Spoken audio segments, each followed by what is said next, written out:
আসসালামু আলাইকুম। আপনাদের সবাইকে স্বাগত জানাচ্ছি। পাঠে আছি আমি রাজ। পড়ছি শীর্ষেন্দু মুখোপাধ্যায়ের উপন্যাস গোলমাল এর পঞ্চম ও শেষ পর্ব।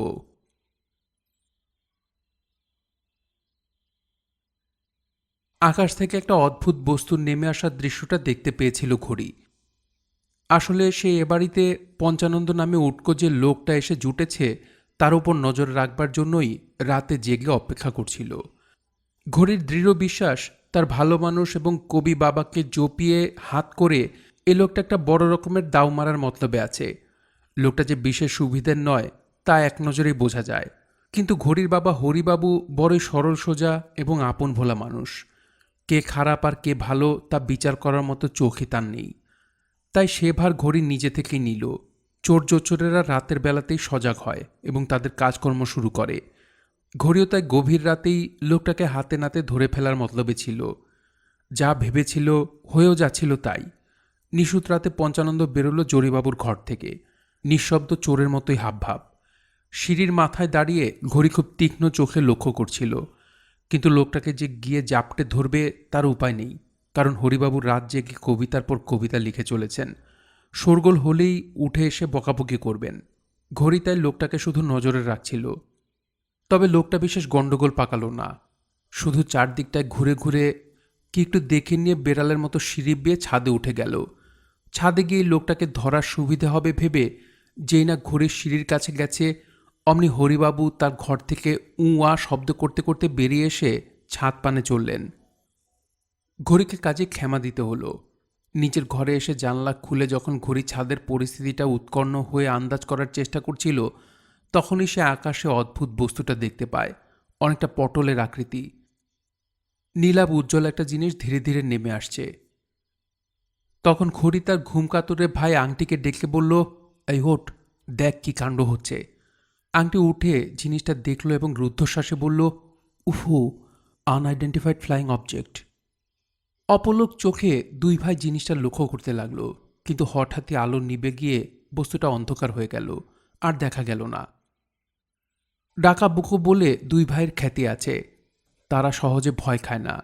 দুনিয়ায় তাদের যত ভয় বাবাকে, অথচ হরিবাবুর মতো নিরীহ আনমনা ভালো মানুষ লোক হয় না।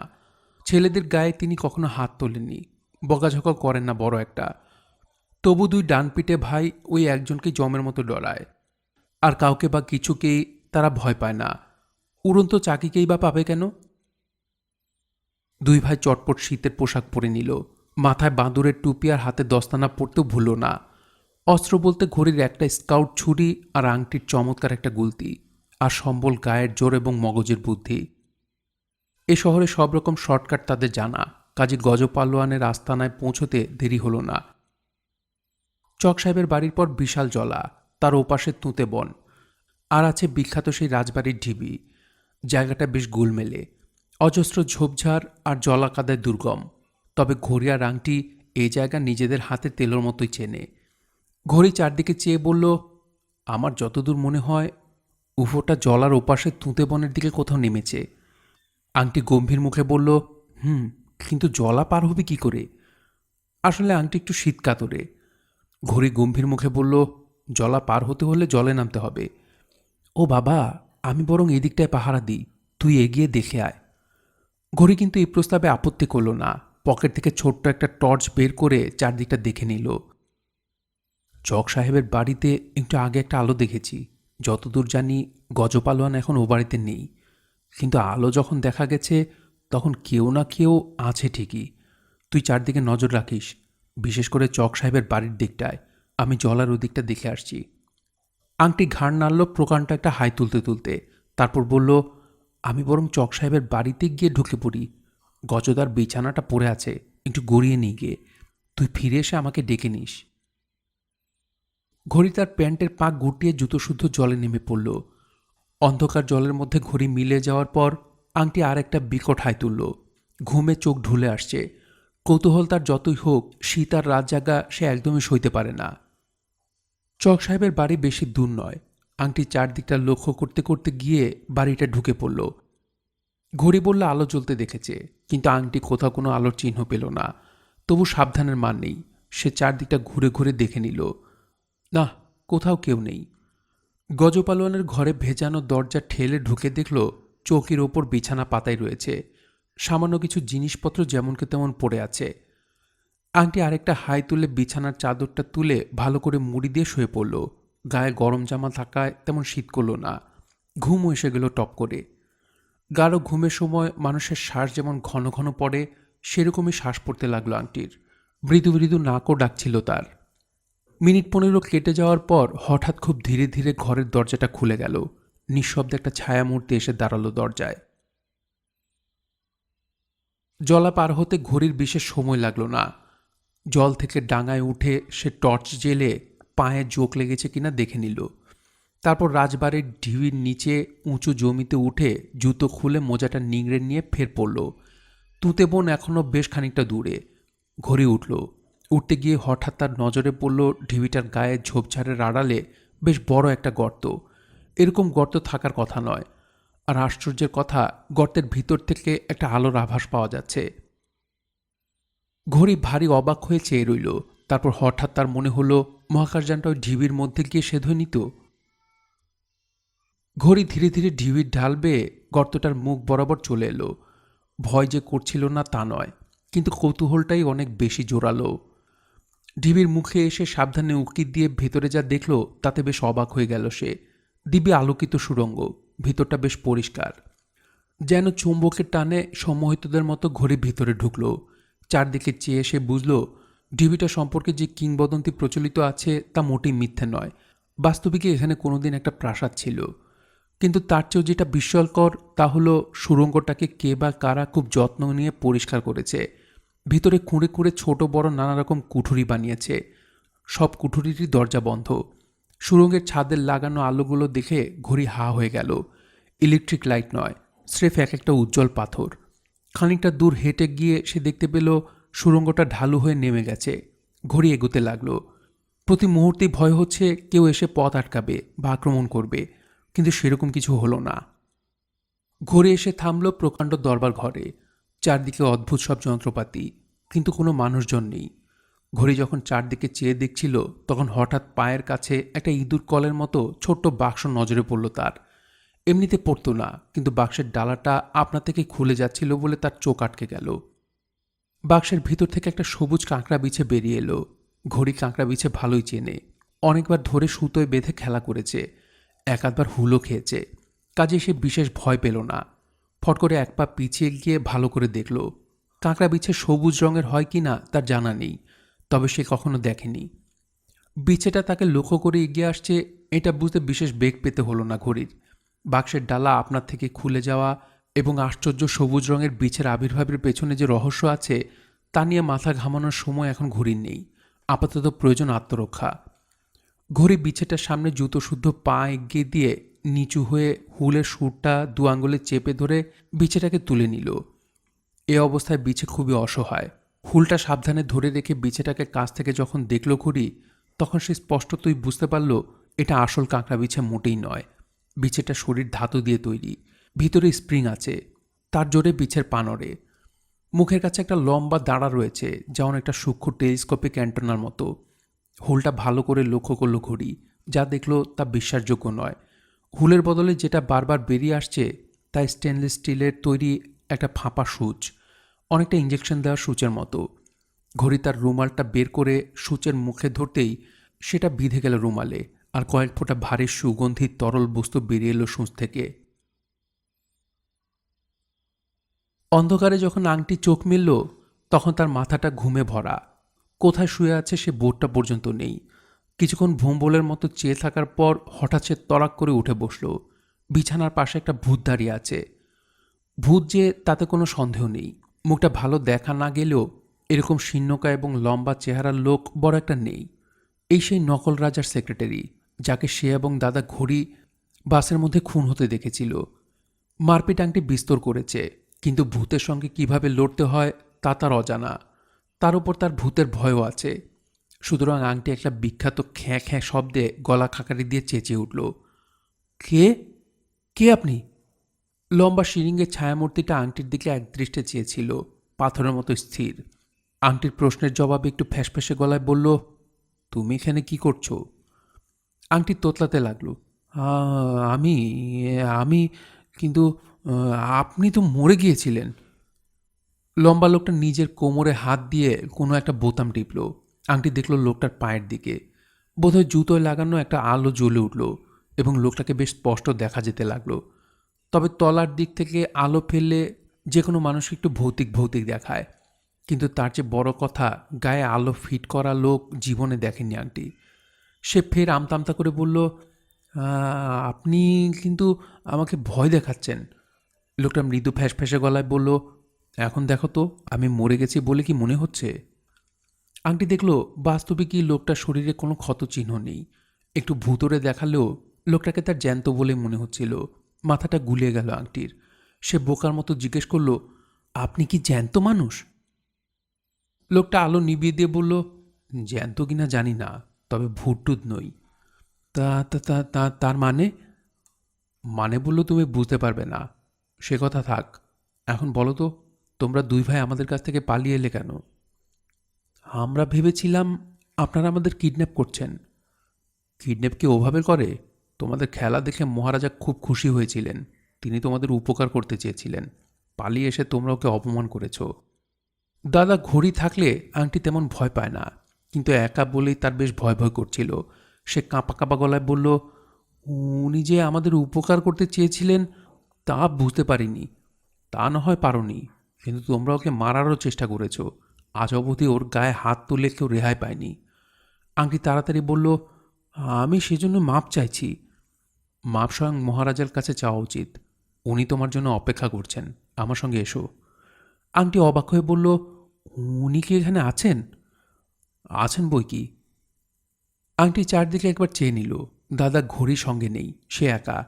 এই অবস্থায় আবার এদের খপ্পরে পড়লে রেহাই পাওয়া অসম্ভব।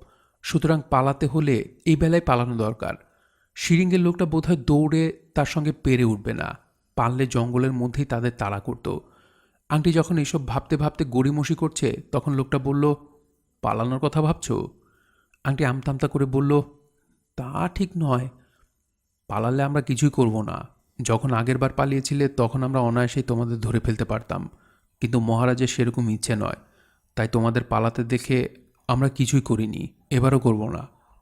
আংটি ভয়ে ভয়ে বলল, কিন্তু সেবার আপনি আমাদের পিছু নিয়েছিলেন। বাসের মধ্যে আপনাকে কে যেন গুলি করেছিল। লোকটা নিরুত্তাপ গলায় বলল, আমি মোটেই তোমাদের পিছু নিইনি। অন্য একটা জরুরি কাজে মহারাজা আমাকে পাঠিয়েছিলেন। পথে কে বা কারা আমাকে খুন করার চেষ্টা করে। হ্যাঁ, আপনার বুকে গুলি লেগেছিল। গুলি নয়, তার চেয়ে অনেক মারাত্মক কিছু। কিন্তু আসল কথা, আমি তোমাদের পিছু নিইনি, আজও নেব না। তোমরা বা তোমাদের কারো কোনো ক্ষতি করা মহারাজার উদ্দেশ্য নয়। আংটি এই বিপদের মধ্যে যেন একটু ভরসা পেল। লোকটার কথার মধ্যে একটু সত্যও থাকতে পারে। সে জিজ্ঞেস করল, উনি কোথাকার মহারাজ? উনি মহারাজ নামে। ইচ্ছে করলে উনি গোটা দুনিয়ার সম্রাট হতে পারেন, কিন্তু তেমন ইচ্ছে তার নেই। আপনার বুকে গুলি লাগা সত্ত্বেও আপনি বেঁচে আছেন কি করে? সেসব মহারাজ জানেন। এ পর্যন্ত আমাকে অনেকবারই খুন করবার চেষ্টা হয়েছে, কোনোবারই মরিনি। একটু আগেই কতগুলো বর্বর আমাকে আক্রমণ করেছিল। এতক্ষণ আমার বেঁচে থাকার কথা নয়, তবু দেখো, দিব্যি বেঁচে আছি।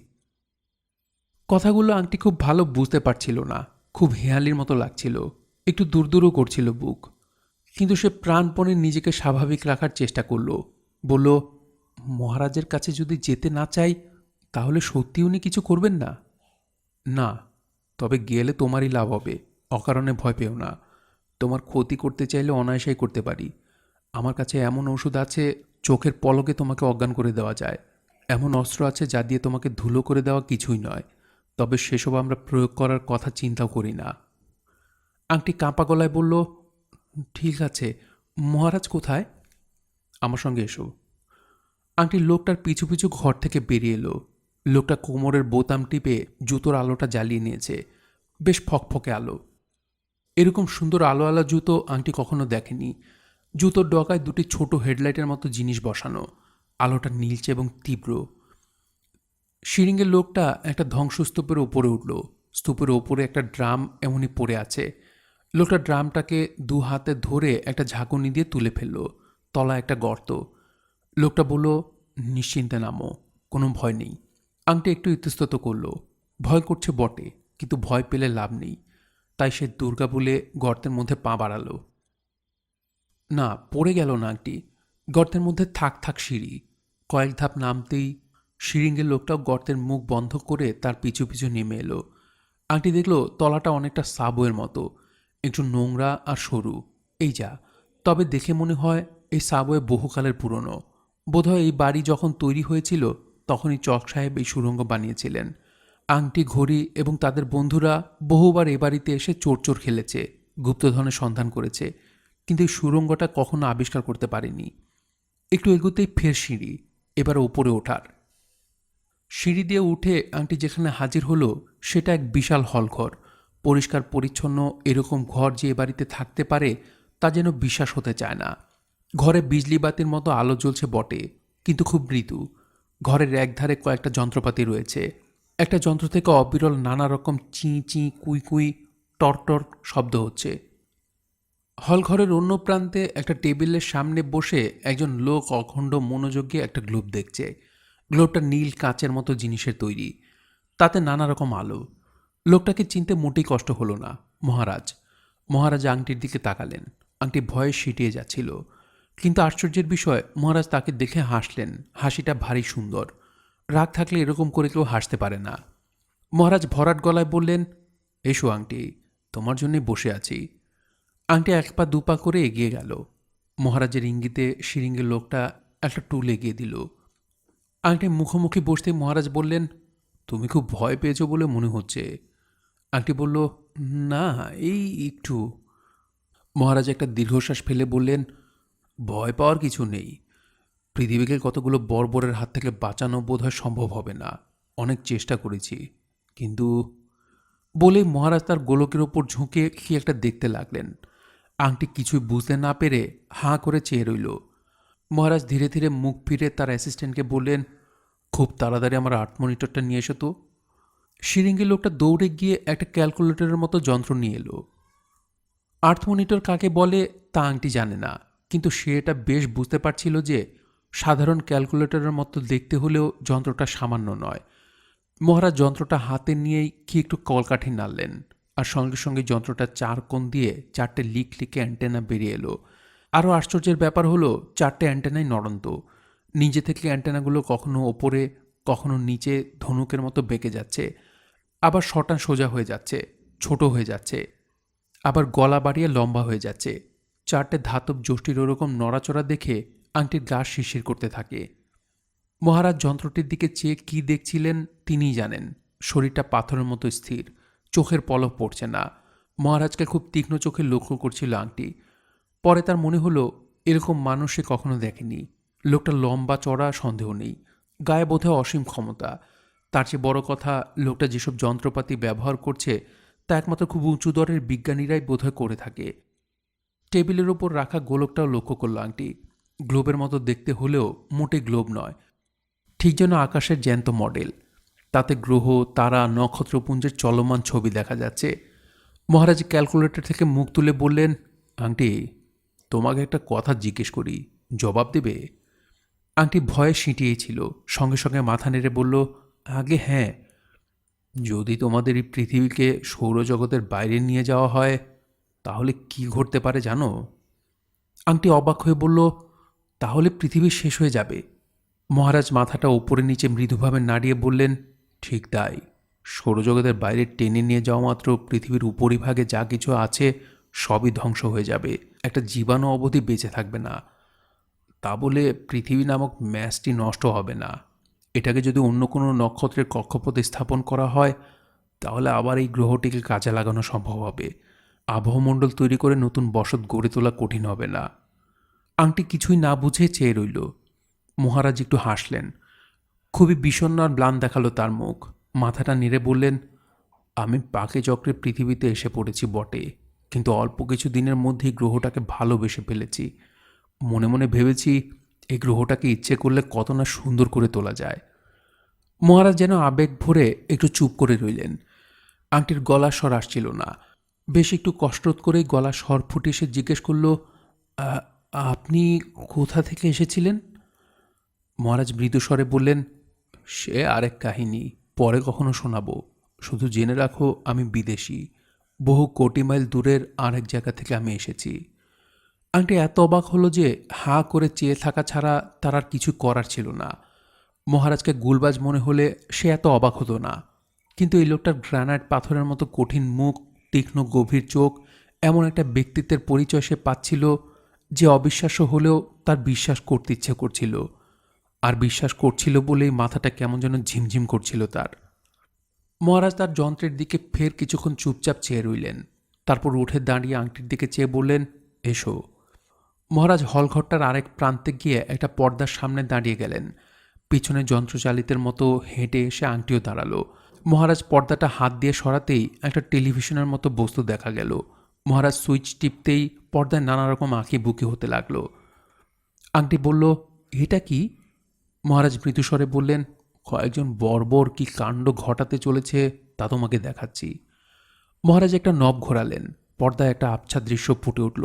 ঘন কুয়াশার মধ্যে কি যেন একটা লম্বাটে জিনিস, ঠিক বোঝা যাচ্ছে না। মহারাজ বললেন, এই যে আবছা জিনিসটা দেখছো, এটা পৃথিবী নয়, বহু দূর থেকে এসেছে। এটা কি মহাকাশযান? হ্যাঁ, খুবই উন্নত ধরনের যন্ত্র। শুধু মহাকাশই পাড়ি দেয় না, আরও অনেক কিছু করে। পর্দার দিকে মন্ত্রমুগ্ধের মতো চেয়েছিল আংটি। গল্পে উপন্যাসে সে অন্য গ্রহের উন্নত জীবদের নানা কাণ্ড কারখানার কথা পড়েছে, নিজের চোখে দেখবে তা ভাবেনি। সে স্বপ্ন দেখছে না তো? পর্দার ছবিটা একটু পরিষ্কার হলো। দেখা গেল বিশাল দৈত্যের আকারের কয়েকটা জীব মহাকাশযানের মস্ত দরজা দিয়ে ওঠানামা করছে। মনে হলো তারা কিছু খুচরো জিনিস নামাচ্ছে। আংটি ভীত গলায় জিজ্ঞেস করে, ওরা কারা? মহারাজ মৃদুস্বরে বললেন, ওরা কারা তা আমিও সঠিক জানি না, তবে খুবই উন্নত বুদ্ধিবিশিষ্ট কিছু বর্বর। বেশ কিছুদিন যাবৎ এরা পৃথিবীতে নানা জায়গায় থানা গেড়ে আছে। সমুদ্রের নিচে, পাহাড়ে, মেরু অঞ্চলে নানাভাবে এরা পৃথিবীকে পরীক্ষা নিরীক্ষা করছে। কেন? ওরা কি পৃথিবীর কিছু করবে? মহারাজ হেসে বললেন, শুনলে হয়তো বিশ্বাস হবে না, আসলে ওরা বোধহয় পৃথিবীকে চুরি করতে চায়। চুরি? ওরা অন্য একটা জগতে থাকে। ওদের বাস এই তোমাদের সৌরমণ্ডলের মতোই একটি কোনো নক্ষত্রের মণ্ডলে। আমার বিশ্বাস ওদের মণ্ডলে অনেকগুলো গ্রহ জুড়ে ওরা বসবাস করে। সম্ভবত বসবাসযোগ্য আরও গ্রহ ওদের দরকার। আংটি শিউরে উঠে বলল, ও বাবা, আমার মাথা ঘুরছে। মহারাজ মৃদু হেসে বললেন, তোমাদের বিজ্ঞান যেখানে আছে সেখান থেকে ভাবলে এসব প্রায় অবিশ্বাস্যই মনে হয় বটে, তবে আমি যা বলছি তা তুমি অন্তত অবিশ্বাস করো না। আংটি নিজের মাথাটা একটু ঝাঁকিয়ে নিয়ে বলল, ঠিক আছে। মহারাজ মৃদু হেসে বললেন, আমার মনে হয় পছন্দ মতো একটা গ্রহ খুঁজে বের করতে ওরা মহাকাশে পাড়ি দিয়ে তোমাদের পৃথিবীতে এসে পৌঁছেছে। নানাভাবে পরীক্ষা করে ওরা বুঝেছে যে এরকম একটা গ্রহ হলে ওদের ভালোই হয়। এখন কাজ হলো পৃথিবীকে ঠেলে নিজেদের নক্ষত্রের মণ্ডলে নিয়ে যাওয়া। ওদের পক্ষে তেমন কিছু শক্ত কাজ নয়। আংটি আতঙ্কিত হয়ে বলল, তাহলে আমাদের কি হবে? এত মানুষ, জীবজন্তু, গাছপালা? সৌরমণ্ডল থেকে ছিটকে গেলে পৃথিবীর উপরিভাগে সবই ধ্বংস হয়ে যাবে। নষ্ট হয়ে যাবে আবহমণ্ডল। দারুণ ঠান্ডায় জমে পাথর হয়ে যাবে। ওরা ওদের নক্ষত্রমণ্ডলে নিয়ে গিয়ে পৃথিবীতে আবার আবহমণ্ডল তৈরি করবে। আমার বিশ্বাস ওরা পৃথিবীকে ওদের কৃষিগ্রহ হিসেবে ব্যবহার করবে। আমাদের নিজেদের মণ্ডলে আমরাও এক একটা গ্রহকে এক এক কাজে ব্যবহার করি। আংটি সবিস্ময়ে বলে, তোমাদের কটা গ্রহ আছে? 51টা। তাতে আমাদের কুলোয় না, কিন্তু তা বলে আমরা মানুষজন, গাছপালা সহ কোনো গ্রহ চুরি করার কথা ভাবতে পারি না। ওরা বর্বর বলে এরকম নৃশংস কাজ করতে পারে। এখন তাহলে কি হবে? মহারাজ চিন্তিতভাবে মাথা নেড়ে বললেন, সেটাই ভাবছি।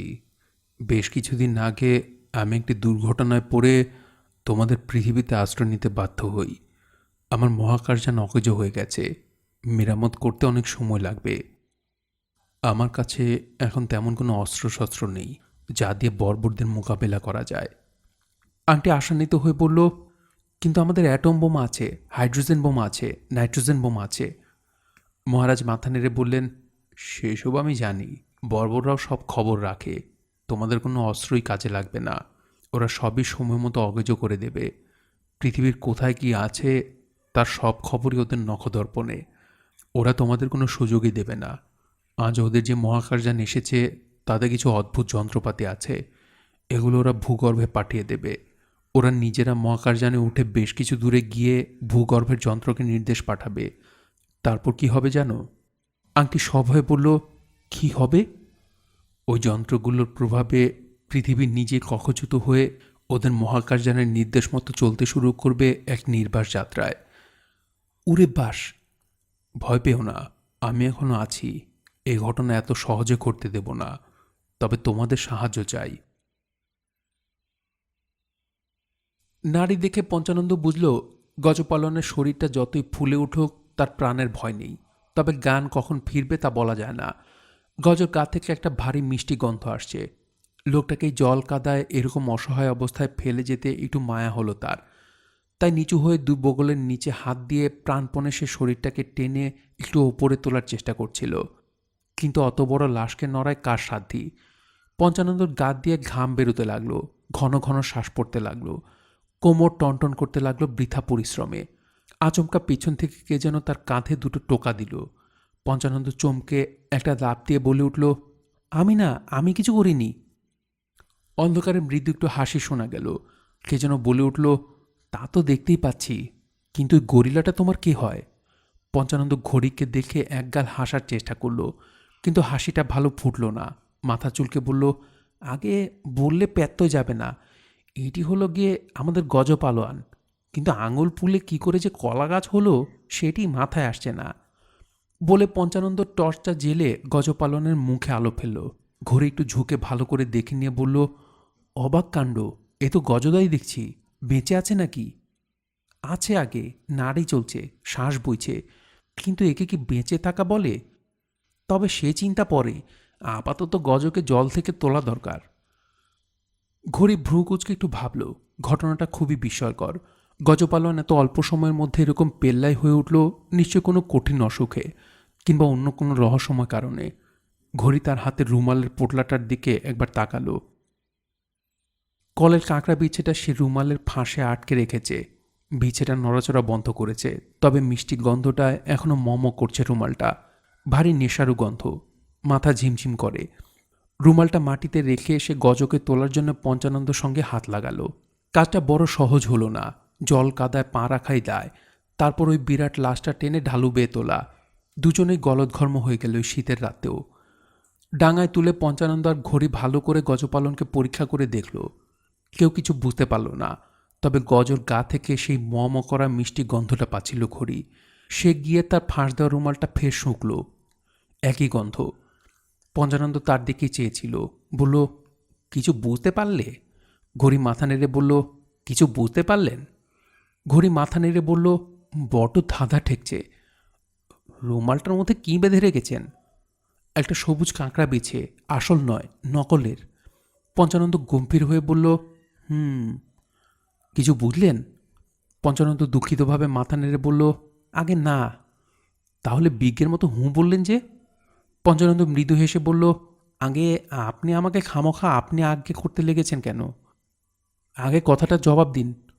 পঞ্চানন্দ উদাস গলায় বলল, হুঁহা লোকে অমন কত বলে, সবসময় কারণ থাকে না।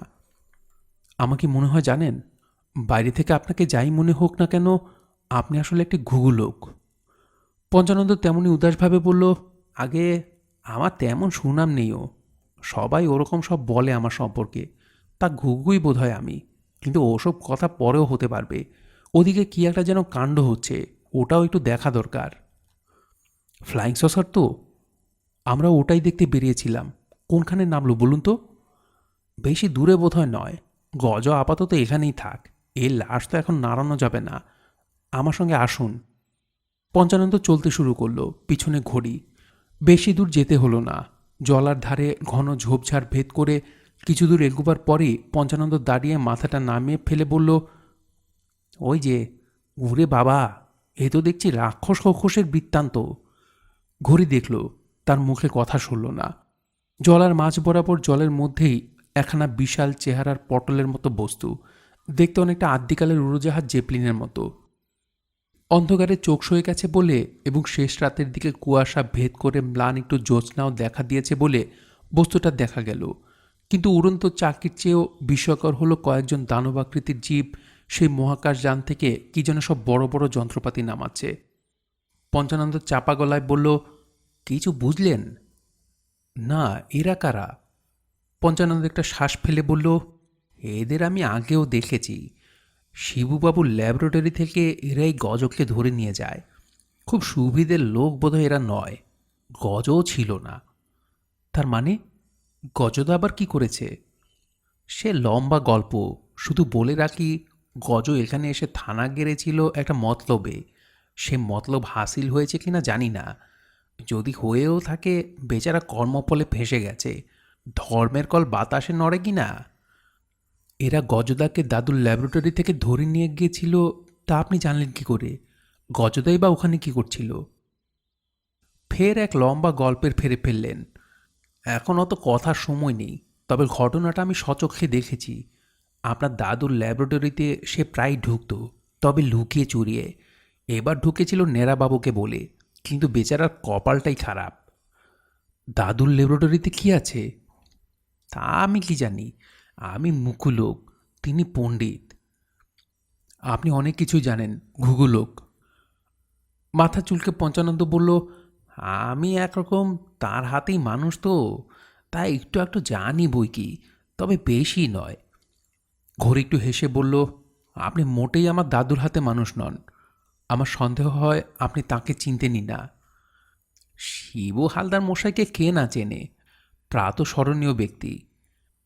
নামে কেউ কেউ চিনতে পারে, কিন্তু আপনি সেরকম লোক নন। আচ্ছা, সে তর্ক পরে হবে। এখন সামনে যা হচ্ছে তার কি করবেন? ঘড়ি মাথা নেড়ে বলল, আমি কিছু বুঝতে পারছি না। কিছু কিন্তু করা উচিত। এই দানবগুলোর মতলব ভালো নয়। কার্যত অবশ্য কে কি করবে বুঝতে না পেরে চেয়ে রইল। পঞ্চানন্দ লোকটার উপর হরিবাবুর বেশ আস্থা এসে গেছে। কাজের লোক, হাতে রাখলে মেলা উপকার হবে। হরিবাবু আজ প্রায় মধ্যরাত্রি পর্যন্ত কবিতা লিখে বায়ু এমন চড়িয়ে ফেলেছেন যে ঘুম আর আসছে না। ঘরময় পায়চারি করে করে পায়ে ব্যথা হয়ে গেল। হঠাৎ তার মনে হলো, ঘরে হাঁটাহাঁটি না করে প্রাতভ্রমণ করে এলে কেমন হয়। প্রাতকাল অবশ্য এখনো হয়নি, কিন্তু ভ্রমণ করতে করতে একসময় প্রাতকাল হবেই। না হয়ে যাবে কোথায়? তাছাড়া বাইরে এখনো বেশ পরিষ্কার বাতাস বইছে, ভাবটা বেশি যেতে পারে। চাই কি নিশুত রাতের উপর একখানা কবিতা নামিয়ে ফেলতে পারবেন। হরিবাবু আর দেরি করলেন না। গা ঢেকে বাঁদুরের টুপি পরে মোজা জুতো পায়ে দিয়ে তৈরি হয়ে নিলেন। তার মনের মধ্যে কয়েকটা শব্দ ভ্রমণের মতো গুনগুন করছিল। ঈশান কোণ ৩ ক্রোশ, ঈশান কোণ ৩ ক্রোশ। প্রথমটায় কথাগুলোকে তার একটা না লেখা কবিতার লাইন বলে মনে হচ্ছিল। ক্রোশের সঙ্গে কোন শব্দটা মেলানো যায় তাও ভাবছিলেন। বোস, তোষ, মোষ, ঘোষ, ফোঁস, অনেক শব্দ আসছিল মাথায়।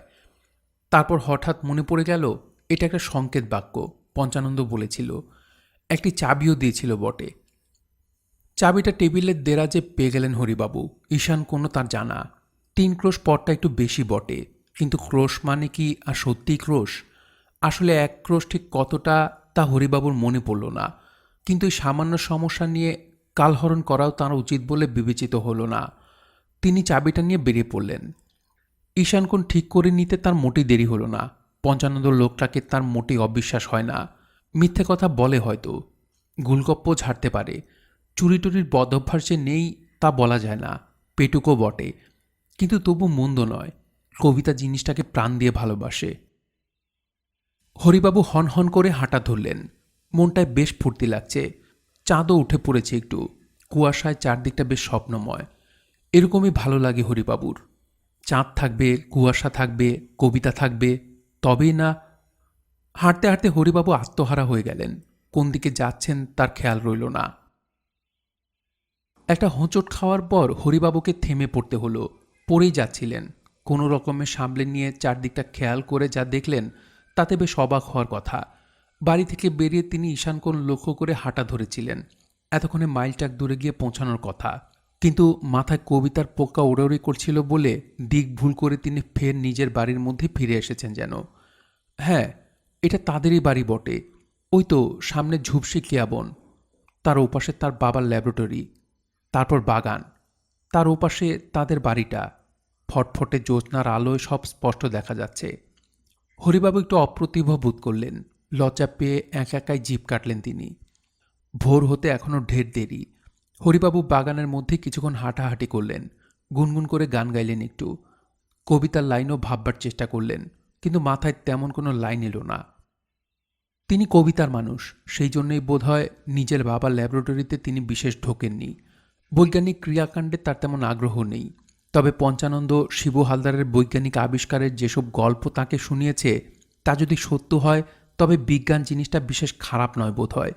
বিজ্ঞান বিষয়ে দু একটা কবিতাও লিখে ফেলা বোধহয় সম্ভব। ভাবতে ভাবতে তিনি ল্যাবরেটরিটার দিকে এগুলেন। দেখলেন দরজাটা ভেজানো থাকলেও তালা লাগানো নেই। বস্তুত ভাঙা তালাটা মেঝের ওপর পড়েছিল, কিন্তু হরিবাবু সেটা লক্ষ্য না করে ঢুকলেন। তারপর বাতি জ্বালালেন। চারদিকটা বেশ অগোছালো হয়ে আছে। দেরাজ খোলা, আলমারিটা হাটকানো, যন্ত্রপাতি অনেকগুলো চিত বা কাত হয়ে পড়ে আছে। হরিবাবু তার বাবার গবেষণাগারটি হা হয়ে দেখলেন কিছুক্ষণ। তারপর এটা ওটা একটু করে নেড়ে চেড়ে দেখতে লাগলেন। অবশ্য কিছুই তেমন বুঝতে পারলেন না। এই ল্যাবরেটরিতে তিনি ছেলেবেলায় মাঝে মাঝে লুকোচুরি খেলতে গিয়ে ঢুকে পড়তেন। কাজের সময় ছেলেপুলেদের উৎপাতে বিরক্ত হলেও শিবুবাবু তেমন কিছু বলতেন না ছেলেকে। বহুকাল বাদে বাবার কথা মনে পড়ায় হরিবাবুর চোখ দুটো সজল হয়ে উঠল। হরিবাবুর মনে পড়ল, একবার দেয়াল আলমারির মধ্যে ঢুকে পড়েছিলেন লুকোতে গিয়ে। নিচের তাকটা বেশ বড়ই ছিল, তার মধ্যে থাকতো পুরনো সব কাগজপত্র। তার মধ্যে লুকোতে খুব সুবিধে। তা সেই রকম লুকিয়ে আলমারির দেয়ালে ঠেস দিয়ে বসে থাকতে থাকতে হঠাৎ বাঁধারে একটা বোতামের মতো দেখতে পেয়ে সেটা খুঁড়তে শুরু করেছিলেন। তখন হঠাৎ পিছনের দেয়ালটা হড়াস করে খুলে গেল, আর হরিবাবু উল্টে একটা চৌকো মতো গর্তে পড়ে গেলেন। তেমন যে চোট পেয়েছিলেন তা নয়, শিবুবাবুই তাকে টেনে তুলেছিলেন গর্ত থেকে। অনেক দিন কেটে গেছে সেই লুকোচুরি খেলা, সেই গর্তে পড়ে যাওয়ার কথা ভেবে আজ হরিবাবুর চোখ দিয়ে ফোঁটা ফোঁটা জল পড়তে লাগলো। কিছুক্ষণ অশ্রু বিসর্জনের পর হরিবাবু চোখ মুছলেন। দেয়াল আলমারিটা এখনও তেমনই আছে। হরিবাবু সেটা খুলে ডাঁই করা পুরনো কাগজপত্র সরিয়ে বোতামটা বের করলেন। আজ আবার তার সেরকমই লুকিয়ে থাকতে ইচ্ছে করছে। ইচ্ছেটা এমনই প্রবল হয়ে উঠল যে হরিবাবু নিজেকে আটকে রাখতে পারলেন না। হামাগুড়ি দিয়ে পুরনো কাগজপত্র ঠেলে অন্য ধারে সরিয়ে ঢুকে পড়লেন ভিতরে। হাত পা গুটিয়ে বসে থাকতে তার নিজেকে ফের শিশু বলে মনে হতে লাগলো। বয়স যেন অনেক বছর কমে গেছে। বেখেয়ালে তিনি দেয়ালের গায়ে বোতামটাকে খুঁড়তে লাগলেন। ঘটনাটা এমন আচমকা ঘটল যে হরিবাবু সাবধান হওয়ার কোনো রকম সুযোগই পেলেন না। সেই বহুকাল আগের মতোই পেছনে একটা ফোকর হঠাৎ দেখা দিল এবং হরিবাবু হড়াস করে একটা চৌকো গর্তের মধ্যে পড়ে গেলেন। তবে বয়সটা আর তো সত্যিই অত কম নয়। সেবার পড়ে গিয়ে তেমন ব্যথা পাননি, এবারে পেলেন।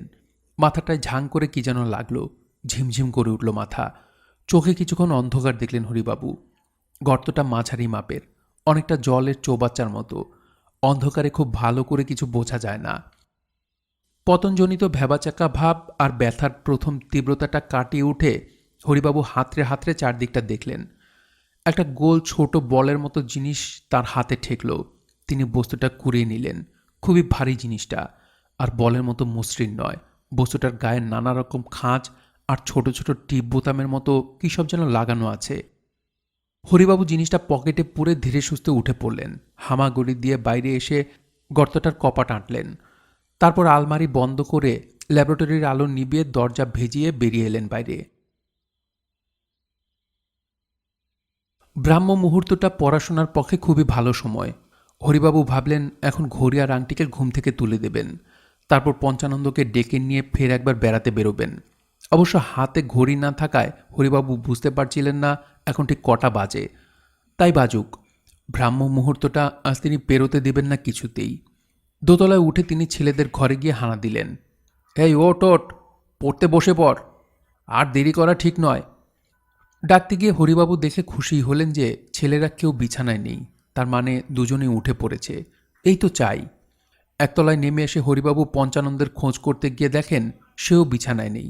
বাহ, সকলে ব্রাহ্ম মুহূর্তে উঠে পড়ছে আজকাল, এ তো খুবই ভালো লক্ষণ। হরিবাবু আর দেরি করলেন না, প্রাতভ্রমণে বেরিয়ে পড়লেন। রাস্তাঘাট তিনি ভালোই চেনেন, কিন্তু অন্যমনস্কতার দরুন এক রাস্তায় যেতে আরেক রাস্তায় চলে যান। এছাড়া তার আর কোনো অসুবিধা নেই। আজ হাঁটতে হাঁটতে ব্রাহ্ম মুহূর্ত নিয়ে একটা কবিতার লেখার কথা ভাবতে লাগলেন। ভাবতে ভাবতে রাস্তাঘাট ভুল হয়ে গেল। তিনি সম্পূর্ণ অচেনা একটা জায়গায় চলে এলেন।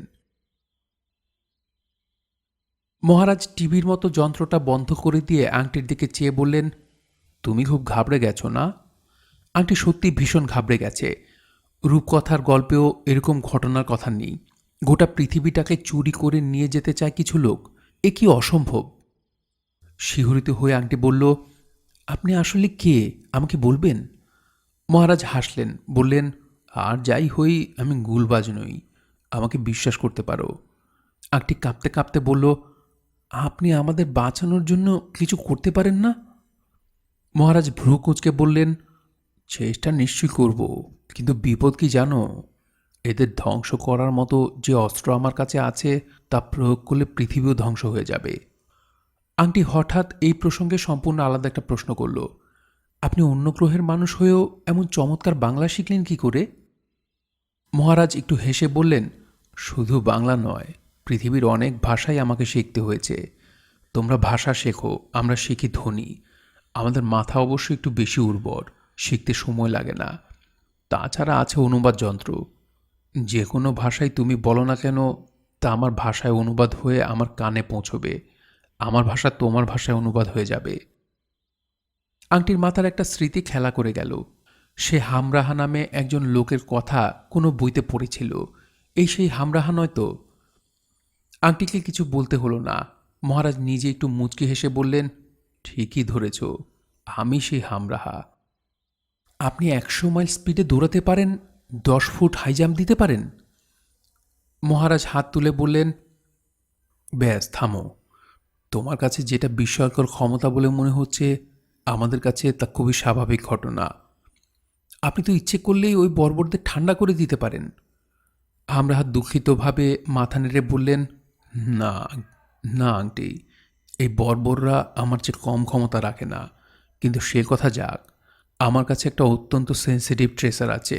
তা দিয়ে পৃথিবীর কোথায় কোন শক্তি উৎপন্ন হচ্ছে বা ক্রিয়া বা প্রতিক্রিয়া হচ্ছে সেগুলো ধরা যায়। কয়েকদিন আগের ট্রেসারে আমি একটা কাঁপন লক্ষ্য করি। মনে হয়েছিল পৃথিবীতে এমন একটা যন্ত্র বা শক্তির উৎস আছে যা অকল্পনীয়। আমি সেই উৎসের সন্ধানে খুঁজে খুঁজে যন্ত্রের নির্দেশে এখানে এসে হাজির হই। এখানে আস্তানা গেড়ে কয়েকদিন হলো বসে আছি। বুঝতে পারছি উৎসটা এখানেই কোথাও আছে, কিন্তু ঠিক কোথায় তা বুঝতে পারছি না। আশ্চর্যের বিষয়, যখন ক্রিকেট খেলার মাঠের পাশ দিয়ে যাচ্ছিলাম তখন ট্রেসারে সেই কম্পন ধরা পড়ে। তোমাদের গা থেকে সেই শক্তির একটা আভাস আসছিল।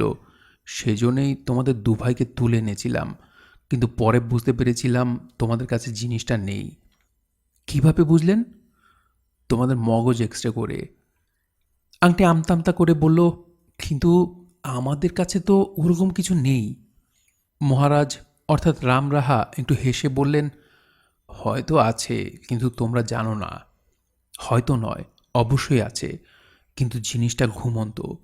ওর ভিতর থেকে সূক্ষ্ম একটা বিকিরণ সবসময় ঘটছে, কিন্তু বিকিরণটা এতই সামান্য যে ধরা মুশকিল।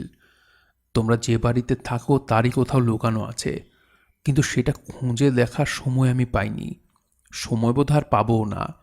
এখন আমার হাতে যেটুকু ক্ষমতা আছে সেটুকুই কাজে লাগাতে হবে। চলো, আর সময় নেই। এই বলে মহারাজ উঠে পড়লেন। হরিবাবু যেখানটায় এসে পড়েছেন সেটা যে একটা জলা, তা তার খেয়াল হলো পায়ে ঠান্ডা লাগায়। এতক্ষণ বেশ ব্রাহ্ম মুহূর্তে পবিত্রতার কথা ভাবতে ভাবতে মনটা উড়ুড়ু করছিল। কিছু কবিতার লাইনও চলে আসছিল মাথায়। ত্যাগ করো লোকলজ্জা, ভোরবেলা ছাড়ো সজ্জা, করো কবজা ব্রাহ্ম মুহূর্তেরে, ঝরাও ঘর্ম, ধরো কর্ম, সঙ্গী হবেন পরব্রহ্ম, এলেন বলে লক্ষ্মী তেড়ে ফুঁড়ে। এরপরেও কবিতাটা চলত, কিন্তু ঝপাং করে হাঁটু ভর জম ঠান্ডা জলে আচমকা নেমে পড়লে কোনো কবিতারই ভাবটাপ থাকে না। হরিবাবুরও তাল কেটে গেল। একটা দীর্ঘশ্বাস ছাড়লেন তিনি। কবির পথে যে কত বাধা তার বলে শেষ করা যায় না। অন্য কেউ হলে জল থেকে হাঁচর পাঁচর করে উঠে পড়ত, কিন্তু হরিবাবু সেরকম লোক নন। জলে নেমে ব্রহ্মরন্ধ্র পর্যন্ত ঠান্ডায় ঝনঝন করে উঠলেও তিনি পিছু হটলেন না। ছেলেবেলায় এই জলায় তিনি কতবার মাছ ধরতে এসেছেন। জলার মাঝখানটা তখন বেশ গভীর ছিল। নিতাই নামে একটা লোকের একখানা ডিঙি নৌকো বাঁধা থাকত ধারে। বহুবার সেই নৌকো বেয়ে জলায় ঘুরে বেরিয়েছিলেন তিনি। আজ নৌকো নেই, কিন্তু জাহাজ আছে। হরিবাবু খুবই অবাক হয়ে গেলেন। জলার মধ্যে বেশ খানিকটা জলকাদা ভেঙে তিনি আপন মনে এগিয়ে যাচ্ছিলেন। নিতাইয়ের ডিঙি নৌকোর কথাটা বারবার মনে আসছে। এমন সময় দেখলেন জলার মধ্যে বাস্তবিকই মস্ত এক জাহাজ। না, একেবারে হুবহু জাহাজের মতো চেহারা নয়, মাস্তুল টাস্তুল নেই, কেমন একটু লেপা পোছা চেহারা। তা হোক, তবু এই যে জাহাজ, তাতে সন্দেহ নেই। বিষয়টা বেশিক্ষণ রইল না হরিবাবুর। ব্রাহ্ম মুহূর্তে উঠলে কত কি হয়, কত অসম্ভবই সম্ভব হয়ে ওঠে, তার কি কিছু ঠিক আছে? তবে স্বয়ং ব্রহ্মই যে হরিবাবুর মনের ইচ্ছে টের পেয়ে নৌকোর বদলে আস্ত একখানা জাহাজ পাঠিয়ে দিয়েছেন, এ বিষয়ে তার আর কোনো সন্দেহ রইল না। হরিবাবু জল ভেঙে যতদূর সম্ভব দ্রুত জাহাজটার দিকে এগোতে লাগলেন। জাহাজের লোকজন যেন হরিবাবুর জন্যই অপেক্ষা করছিল। করারই তো কথা কি না, তবে লোকগুলোর চেহারা ছবি হরিবাবুর বিশেষ পছন্দ হলো না। বড় বড়সড় আর বেজায় হোঁতকা। সংখ্যায় তারা জনা 4-5 হবে। হরিবাবু জাহাজটার কাছে হাজির হতেই লোকগুলো হাতের কাজ ফেলে তার দিকে হা করে চেয়ে রইল। হরিবাবু তাদের দিকে চেয়ে একটু হেসে বলল, বাহ, বেশ জাহাজখানা তোমাদের। ঠিক এই সময় অনেকটা দূর থেকে কে যেন চেঁচিয়ে উঠল, বাবা, পালিয়ে এসো, ওরা তোমাকে মেরে ফেলবে। হরিবাবু একটু থমকে চারদিকে চাইলেন। গলাটা তার বড় ছেলে ঘড়ির বলে মনে হলো, কিন্তু ঘড়ি কেন চেঁচাচ্ছে তা তার মাথায় ঢুকল না। হরিবাবু চেঁচিয়ে একটা কিছু বলতে চাচ্ছিলেন, কিন্তু তার আগেই দুমন ওজনের একখানা থাবা এসে ক্যাক করে ঘাড়খানা ধরে এক ঝটকায় শূন্যে তুলে নিল। হরিবাবু চোখে অন্ধকার দেখলেন। ভালো করে কিছু বুঝবার আগেই সেই বিশাল হাতখানা একখানা ক্রেনের মতো তাকে শূন্যে ভাসিয়ে সেই জাহাজখানার ভিতরে একটা চৌকো বাক্সের মতো ঘরে নিক্ষেপ করল। হরিবাবু কিছুক্ষণের জন্য মূর্ছার মতো হয়েছিলেন। তারপর চোখ মেলে চাইতে তিনি দেখলেন তার আশেপাশে আরও বেশ জনাকয় লোক রয়েছে। 2-4 জনকে তিনি চেনেনও, যেমন লোহার কারিগর হরিদাস, পটুয়া বক্রেশ্বর, আতরওয়ালা একরাম, হালুইকর গণেশ, রামজাদ স্কুলের বিজ্ঞানের মাস্টার যতীন ঘোষ, আরও অনেকে। যতীনবাবুই হরিবাবুকে দেখে এগিয়ে এলেন, মুখখানা শুকনো, চোখে আতঙ্ক। বললেন, এসব কি হচ্ছে মশাই? হরিবাবু মাথা নেড়ে বললেন, কিছুই তো বুঝতে পারছি না। মনের ভুলে জলায় নেমে জাহাজ দেখে এগিয়ে এসেছি, অমনি ধরে আনলো। যতীনবাবু ধরা গলায় বললেন, আমিও রাতে একটু বাথরুমে গিয়েছিলুম, বাইরে একটা অদ্ভুত আলো দেখে বেরিয়ে আসি। জলায় আলো জ্বলছে দেখে ব্যাপারটা তদন্ত করতে এসে পড়েছিলাম। তারপর এই তো দেখছেন। এরা সব কারা? মানুষ নয়, ভূত যদি বা হয় বেশ শক্ত ভূত। সে কখন থেকে এক নাগারে রাম রাম করে যাচ্ছি, কোনো কাজই হচ্ছে না। হরিবাবু চারদিকে চেয়ে দেখলেন। ঘরখানায় দেখার অবশ্য কিছু নেই। লোহার মতোই শক্ত কোনো ধাতু দিয়ে তৈরি মসৃণ দেয়াল। ছাদখানা বেশ নিচু, তাতে কয়েকটা অদ্ভুত রকমের আলো জ্বলছে। ঘরের মাঝখানো ধাতুর তৈরি, তবে ঘরখানা বেশ গরম। বাইরের ঠান্ডা মোটেই টের পাওয়া যায় না। হরিবাবু হঠাৎ যতীনবাবুকে জিজ্ঞেস করলেন, আচ্ছা, জাহাজের সঙ্গে মেলানো যায় এমন কোনো শব্দ মনে পড়ছে? জাহাজ বলে যতীনবাবু অবাক হয়ে তাকালেন। তারপর মাথা নেড়ে বললেন, আগে না, রাম নাম ছাড়া আর কোনো শব্দই আমার মাথায় নেই কি না। কিন্তু আপনি কি এখনো কবিতার কথা ভাবছেন এই দুঃসময়ে, এত বিপদের মধ্যেও? হরিবাবু একটু লজ্জিত হয়ে বললেন, কি জানেন, একবার কবি হয়ে জন্মালে আর কবিতা কিছুতেই ছাড়তে চায় না। শত বিপদ, শত ঝড়ঝঞ্ঝা, এমনকি মৃত্যুর মুখও কবিতার লাইন গুনগুন করবেই মাথায়। Once a poet, always a poet. যতীনবাবু একটা দীর্ঘশ্বাস ছেড়ে বললেন, তাই তো দেখছি, কিন্তু কবিতা দিয়ে আর কী বা করবেন হরিবাবু? পরিস্থিতি যা বুঝছি, এরা সব মহাকাশের জীব। আর এই যেখানে আমরা আটক রয়েছি, এটা একটা মহাকাশযান। আমার মনে হচ্ছে এরা আমাদের ধরে অন্য কোনো গ্রহে নিয়ে যাচ্ছে। সেখানে কবিতার চল আছে কি না কে জানে। হরিবাবু একটু ভ্রু কুঁচকে ভাবলেন, তারপর একটা শ্বাস ছেড়ে বললেন, কবিতা নেই এমন গ্রহ কোথায় থাকতে পারে? দুনিয়াটাই তো কবিতায় ভরা। আমি তো রাতের আকাশের দিকে তাকিয়ে স্পষ্ট দেখতে পাই, নক্ষত্র থেকে টপ টপ করে কবিতা ঝরে পড়ছে জলের ফোঁটার মতো। বটে, বলে যতীনবাবু আরেকবার দীর্ঘশ্বাস ছাড়লেন। মাথা নেড়ে বললেন, বাস্তবিক আপনি ক্ষণজন্মা পুরুষ। হরিবাবু একটু হাসলেন। লোকগুলো ভয়ে সব বোবা মেরে আছে। 2-4টে ফিসফাস শোনা যাচ্ছে মাত্র। হরিবাবু ওসব গ্রাহ্য করলেন না। দেয়ালে ঠেস দিয়ে বসে জাহাজের সঙ্গে কি মেলানো যায় তা গভীরভাবে ভাবতে লাগলেন। আংটি যখন রামরাহার পিছু পিছু জলার ধারে এসে দাঁড়ালো তখন জলার মধ্যে একটা অদ্ভুত ব্যাপার ঘটছে। কি ঘটছে তা স্পষ্ট বোঝা যাচ্ছে না, কিন্তু খুব শক্তিশালী একটা যন্ত্রের চাপা শব্দ আসছিল। পায়ের তলার মাটি সেই যন্ত্রের বেগে থিরথির করে কাঁপছে। রামরাহা বললেন, ওরা মাটি ফুটো করে ভিতরে চার্জ নামিয়ে দিচ্ছে। চার্জ মানে? এক ধরনের মৃদু বিস্ফোরক। শুধু এখানে নয়, পৃথিবীর আরও কয়েকটা জায়গায় এরকম কাজ চলছে। চার্জগুলো কার্যকর হতেই পৃথিবী তার কক্ষপথ থেকে ধীরে ধীরে সরে সৌরমণ্ডলের বাইরের দিকে ছুটতে শুরু করবে। কি ভয়ঙ্কর! রামরাহা দাঁতে ঠোঁট কামড়ালেন। তার পিঠে একটা রুকস্যাকের মতো ব্যাগ। সেটা ঘাসের উপর নামিয়ে প্রথম একটা ক্যালকুলেটরের মতো যন্ত্র বের করে কি যেন দেখতে লাগলেন। হঠাৎ চমকে উঠে বললেন, এ কি? কি হয়েছে? সর্বনাশ! আমি যে শক্তির উৎসটার কথা তোমাকে বলেছিলাম, এখন দেখছি সেটার সন্ধান বর্বররাই পেয়ে গেছে। এই দেখো। মহারাজ ওরফে রামরাহা ক্যালকুলেটরটা আংটির সামনে ধরলেন। আংটি দেখল একটা ছোট্ট ঘষা কাচের পর্দায় একটা মৃদু আলোর রেখার ঢেউ খেলে যাচ্ছে। রামরাহা বললেন, তোমার দাদু একজন আবিষ্কারক ছিলেন। সম্ভবত কোনো সময় তিনি এই অদ্ভুত জিনিসটা আবিষ্কার করেছিলেন। এই জিনিসটির সন্ধানেই বোধহয় বর্বররা এখানে হানা দিয়েছিল। এখন দেখছি ওরা ওটা পেয়ে গেছে। তাহলে কি হবে? রামরাহা কবজির ঘড়ির দিকে চেয়ে বললেন, আংটি, আমার আর বিশেষ কিছু করার নেই। কয়েক ঘন্টার মধ্যে পৃথিবী কক্ষচ্যুত হবে। সেই সময় আমার পক্ষে এই গ্রহে থাকা ঠিক হবে না। আমি সমুদ্রের তলায় আমার মহাকাশযানে ফিরে যাচ্ছি। পৃথিবীকে ওরা টেনে নেওয়ার আগেই আমাকে চলে যেতে হবে। তবে আমি তোমাকে আমার সঙ্গে নিয়ে যেতে পারি। রামরাহা আংটির পিঠে তার সবল হাতখানা রেখে বলল, তোমাদের তেমন যন্ত্রপাতি বা অস্ত্রশস্ত্র নেই বটে, কিন্তু দারুণ সাহস আছে। তোমাদের মতো আমাদের মা বাবা ভাই বোন নেই, কাকা মামার তো প্রশ্নই ওঠে না। আমাদের গ্রহমণ্ডলে ওসব সম্পর্কই নেই। জন্মের পর থেকে আমরা স্বাধীন, তাই কারো জন্য কোনো পরোয়াও নেই। যাদের জন্য তুমি নিজে মরতে চাইছো, আমি হলে তাদের জন্য এক সেকেন্ডও চিন্তা করতাম না। সন্দেহ নেই তোমরা খুব সেকেলে, খুব আদি যুগে পড়ে আছো এখনো। তবু এই জন্যই তোমাদের ভালো লাগে আমার। আংটি ছলছল চোখে বলল, মা বাবা দাদা কাকাদের ভীষণ ভালোবাসি যে। রামরাহা মাথা নেড়ে বললেন, আমরা ভালোবাসা কাকে বলে জানিই না। আমরা শুধু কাজ করতে জানি, যুদ্ধ করতে জানি, ফসল ফলাতে জানি, যন্ত্রবিদ্যা জানি। আমাদের সঙ্গে যন্ত্রের খুব একটা তফাৎ যে নেই। তাই পৃথিবীতে এবং বিশেষ করে তোমাদের এই পূব দিকের দেশে এসে বুঝেছি, তোমাদের কাছে এসে মনে হচ্ছে আমরা কি বিশ্রী জীবনই না যাপন করি। বলতে বলতে রামরাহা একটা দূরবীনের মতো জিনিস চোখে এঁটে জলার দিকে তাকালেন। তারপর সামান্য উত্তেজিত গলায় বললেন, আরে, এরা যে একটা লোককে ওদের জানে তুলে নিয়েছে।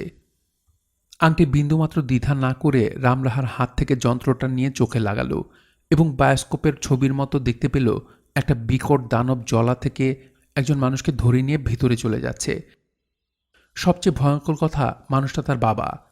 আংটি কোনো আর্তনাদ করল না।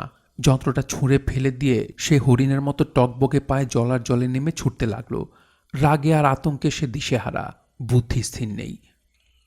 বিশাল পোটলের মতো মহাকাশযানটার কাছাকাছি পৌঁছতেই পথ আটকালো তার চেয়ে 10 গুণ বড় দশাশয় একটা দানব।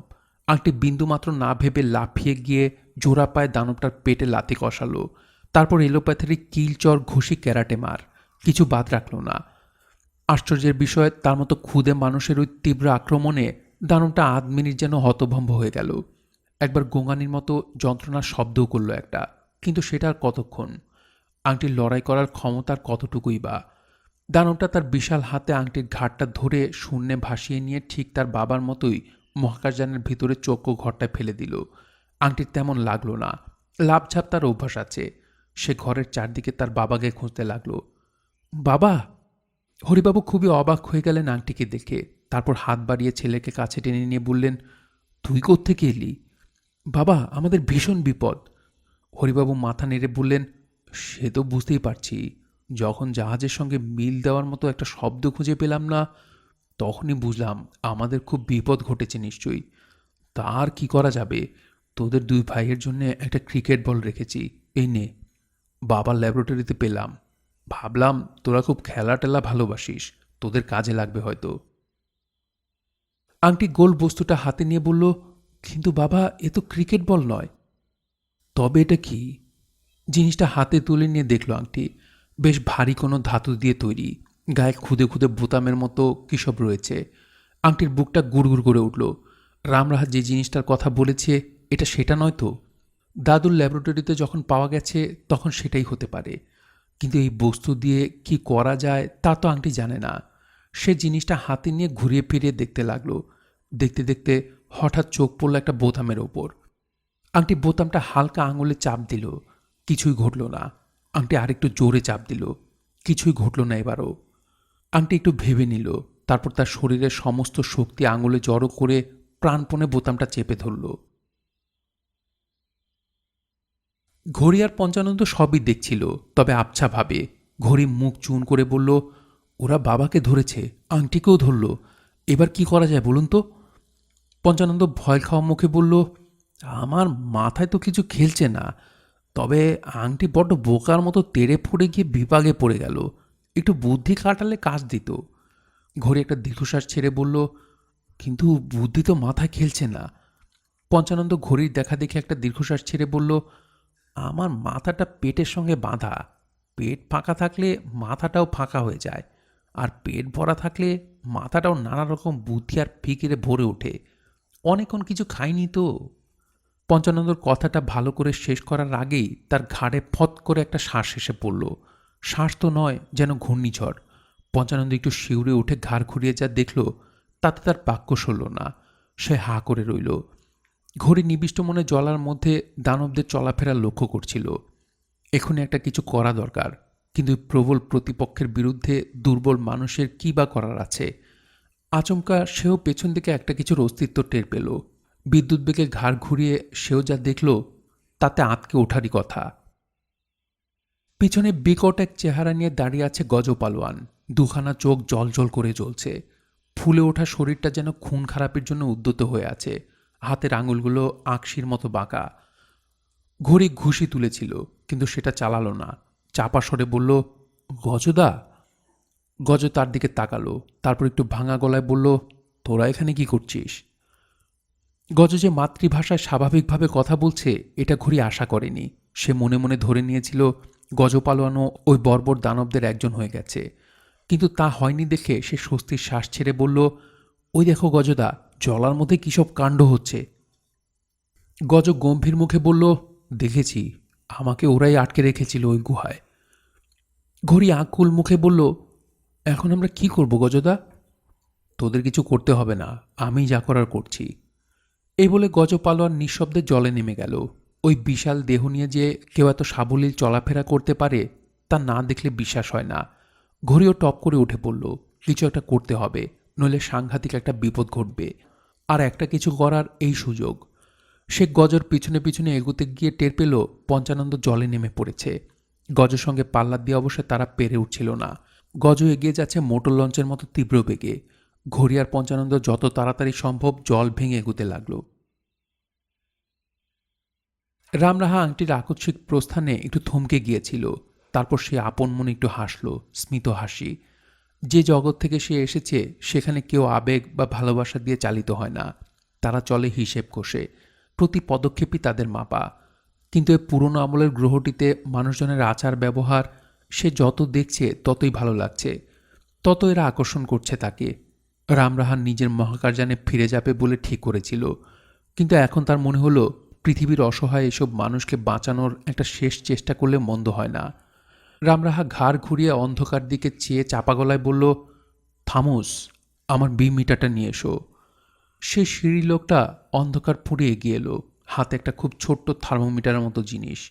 রামরাহা কোমর থেকে বেল্টটা খুলে তার একটা সকেটে মিটারটা ঢুকিয়ে দিল।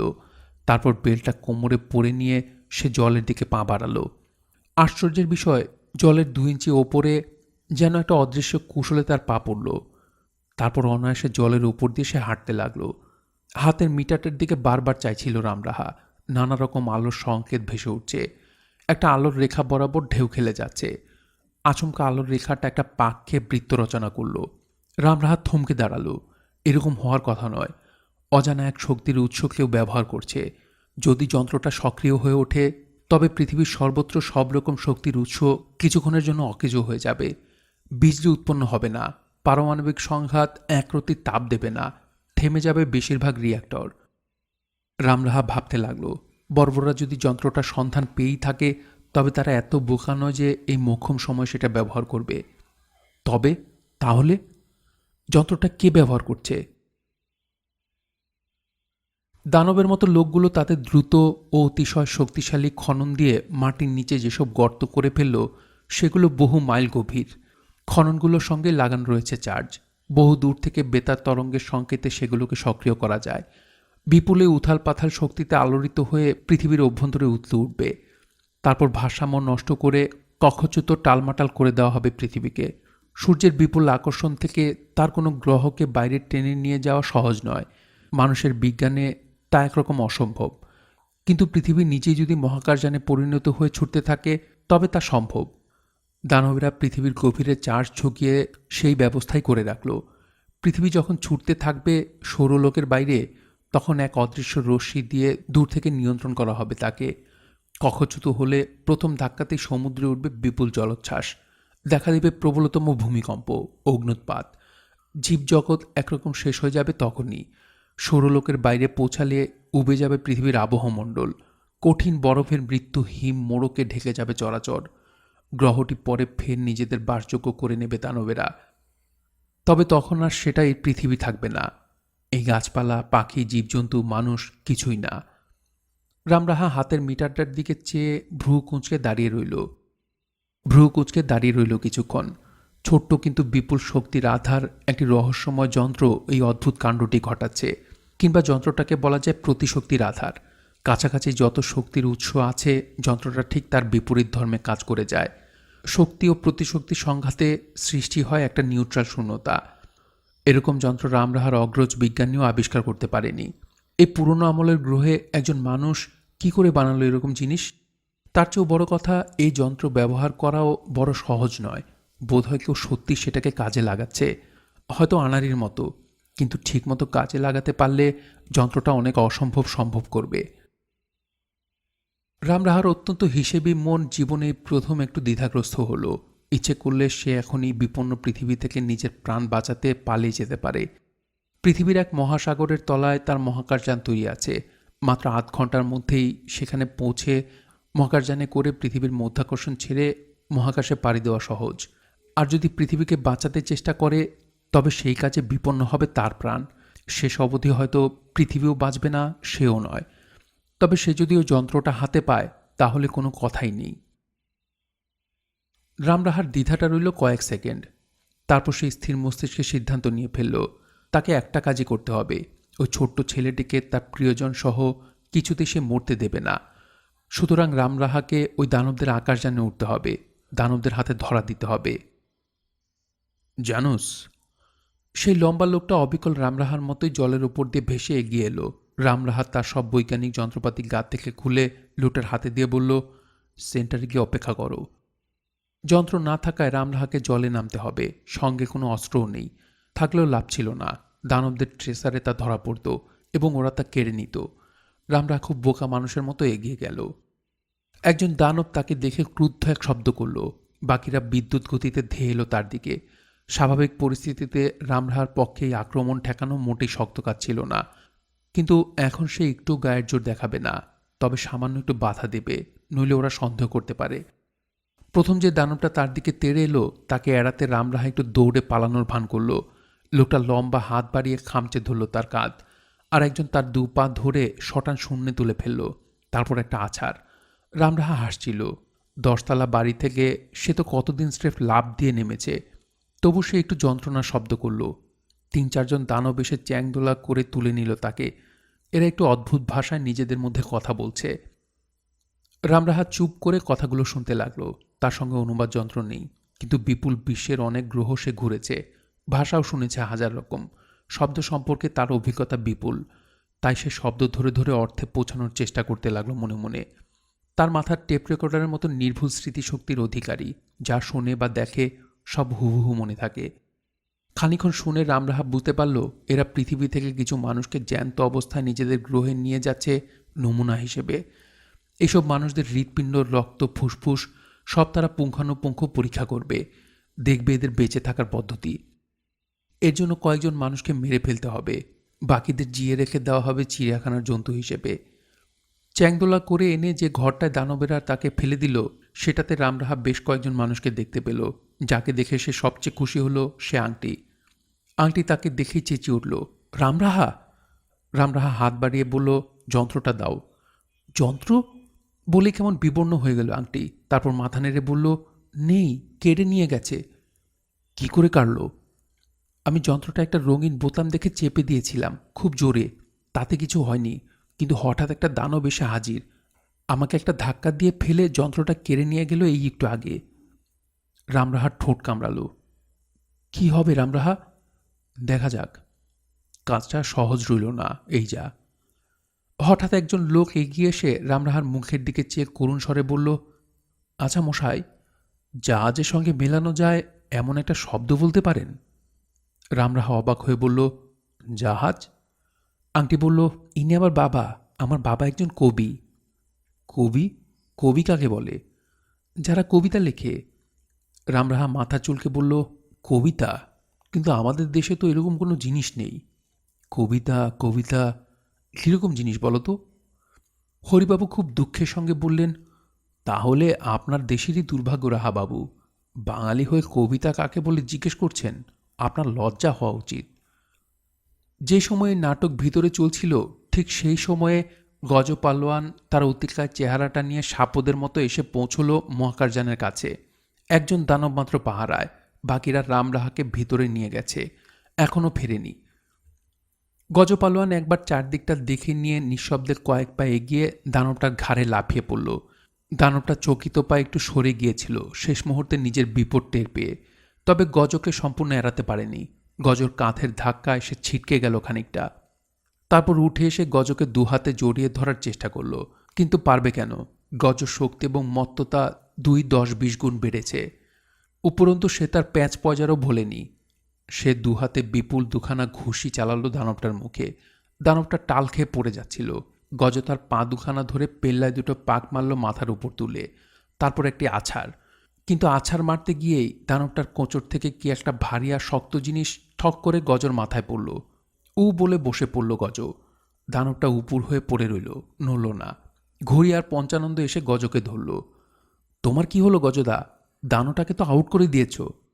পঞ্চানন্দ হাতের টর্চটা জেলে গজর মাথা দেখে বলল, খুব লেগেছে এখানটায়, কালশিটে দেখা যাচ্ছে। আরে ওটা কি?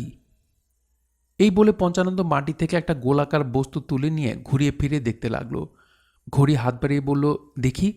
পঞ্চানন্দ হঠাৎ বাপ রে বলে আঁতকে উঠে চেঁচালো, দৌড়াও, আসছে। কিন্তু সামান্য বেখেয়ালে যে ভুল তারা করে ফেলেছিল তা শোধরানো গেল না। 4-5 জন দানব চোখের পলকে ঘিরে ফেলল তাদের। শেষ চেষ্টা হিসেবে হাতের ভারী বলের মতো বস্তুটা পঞ্চানন্দ প্রাণপণে ছুঁড়ে মারল একজন দানর মাথা লক্ষ্য করে। কিন্তু দানটা স্লিপের দক্ষ ফিল্ডারের মতো সেটা লুফে নিল। কয়েক মিনিটের মধ্যেই তারা একে একে নিক্ষিপ্ত হলো দানবদের মহাকাশযানের গুপ্ত ঘরে। আংটি চেঁচিয়ে উঠল, দাদা! বড় ছেলে ঘড়িকে দেখে হরিবাবু খুশি হলেন, তবে পঞ্চানন্দকে দেখে তার প্রাণে যেন জল এলো। হরিবাবু ভারী খুশি হয়ে বললেন, পঞ্চানন্দ যে, আগে আমি যেই শুনলুম আপনাকে এই গাধাগুলো ধরে এনেছে, অমনি আর থাকতে পারলুম না, ছুটে এলুম। তা ভালো তো কর্তাবাবু? ভালো আর কি করে থাকবো বলো? জাহাজের সঙ্গে মিলতে একটা শব্দ যে মাথায় আসছে না, নাগাড়ে ঘন্টা 2 ধরে ভাবছি। পঞ্চানন্দ একগাল হেসে বলল, জাহাজ যখন পেয়েছেন তখন মিলটার এমন কি শক্ত জিনিস, হয়ে যাবে ক্ষণ। আচ্ছা, মমতাজ শব্দটা কি চলবে হে পঞ্চানন্দ? পঞ্চানন্দ মাথা নেড়ে বলল, চলবে, খুব চলবে। কিন্তু একটা অক্ষর যে বেশি হয়ে যাচ্ছে হে। তা হোক, অধিকন্তু নতসায়।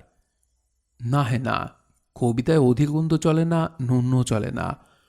দেখি আর একটু ভেবে, সময়টা কাটাতে হবে। এসব কথা যখন চলছে তখন হঠাৎই একটা শিহরণ টের পেল সবাই। তারপর তীব্র একটা বাতাস কাটার শব্দ, একটা ভারহীনতার অনুভূতি। সবাই কেমন ভ্যাবাচাকা খেয়ে বাক্যহারা হয়ে গেল। রামরাহা আংটির কানে কানে বলল, আমরা পৃথিবী ছেড়ে চলেছি। আতঙ্কিত আংটি বলল, কোথায়? মহাকাশে। আংটি বোবা হয়ে গেল। যে গর্ত দিয়ে তাদের ঘরের মধ্যে ফেলা হয়েছে সেটার দিকে চোখ রেখেছিল রামরাহা। গর্তটার কোনো পাল্লা বা ঢাকনা নেই। একজন দানব ওপরে দাঁড়িয়ে তাদের নজরে রাখছিল। তার হাতে একটা ক্ষুদে যন্ত্র, অনেকটা ইঞ্জেকশনের সিরিঞ্জের মতো। যন্ত্রটা চেনে রামরাহা। ছুঁচের মুখ দিয়ে তরলের পরিবর্তে একটা আলোর রেখা বেরিয়ে আসে। যাকে লক্ষ্য করে ছোড়া হয় সে কয়েক ঘন্টার জন্য ঘুমিয়ে পড়ে।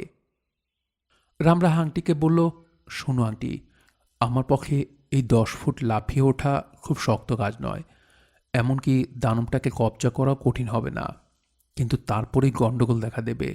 আমরা সবাই মিলে লড়াই করে ওদের হারিয়ে দিলেও পৃথিবী বাঁচবে না, কারণ ওরা একা নয়।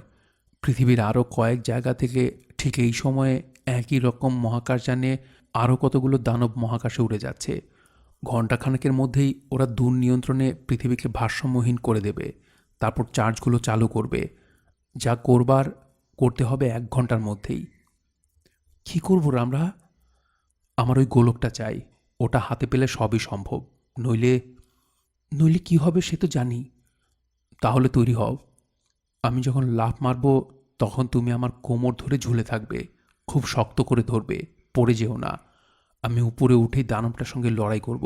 সেই ফাঁকে তুমি সরে পড়বে। যেমন করেই হোক গোলকটা তোমাকে উদ্ধার করতে হবে।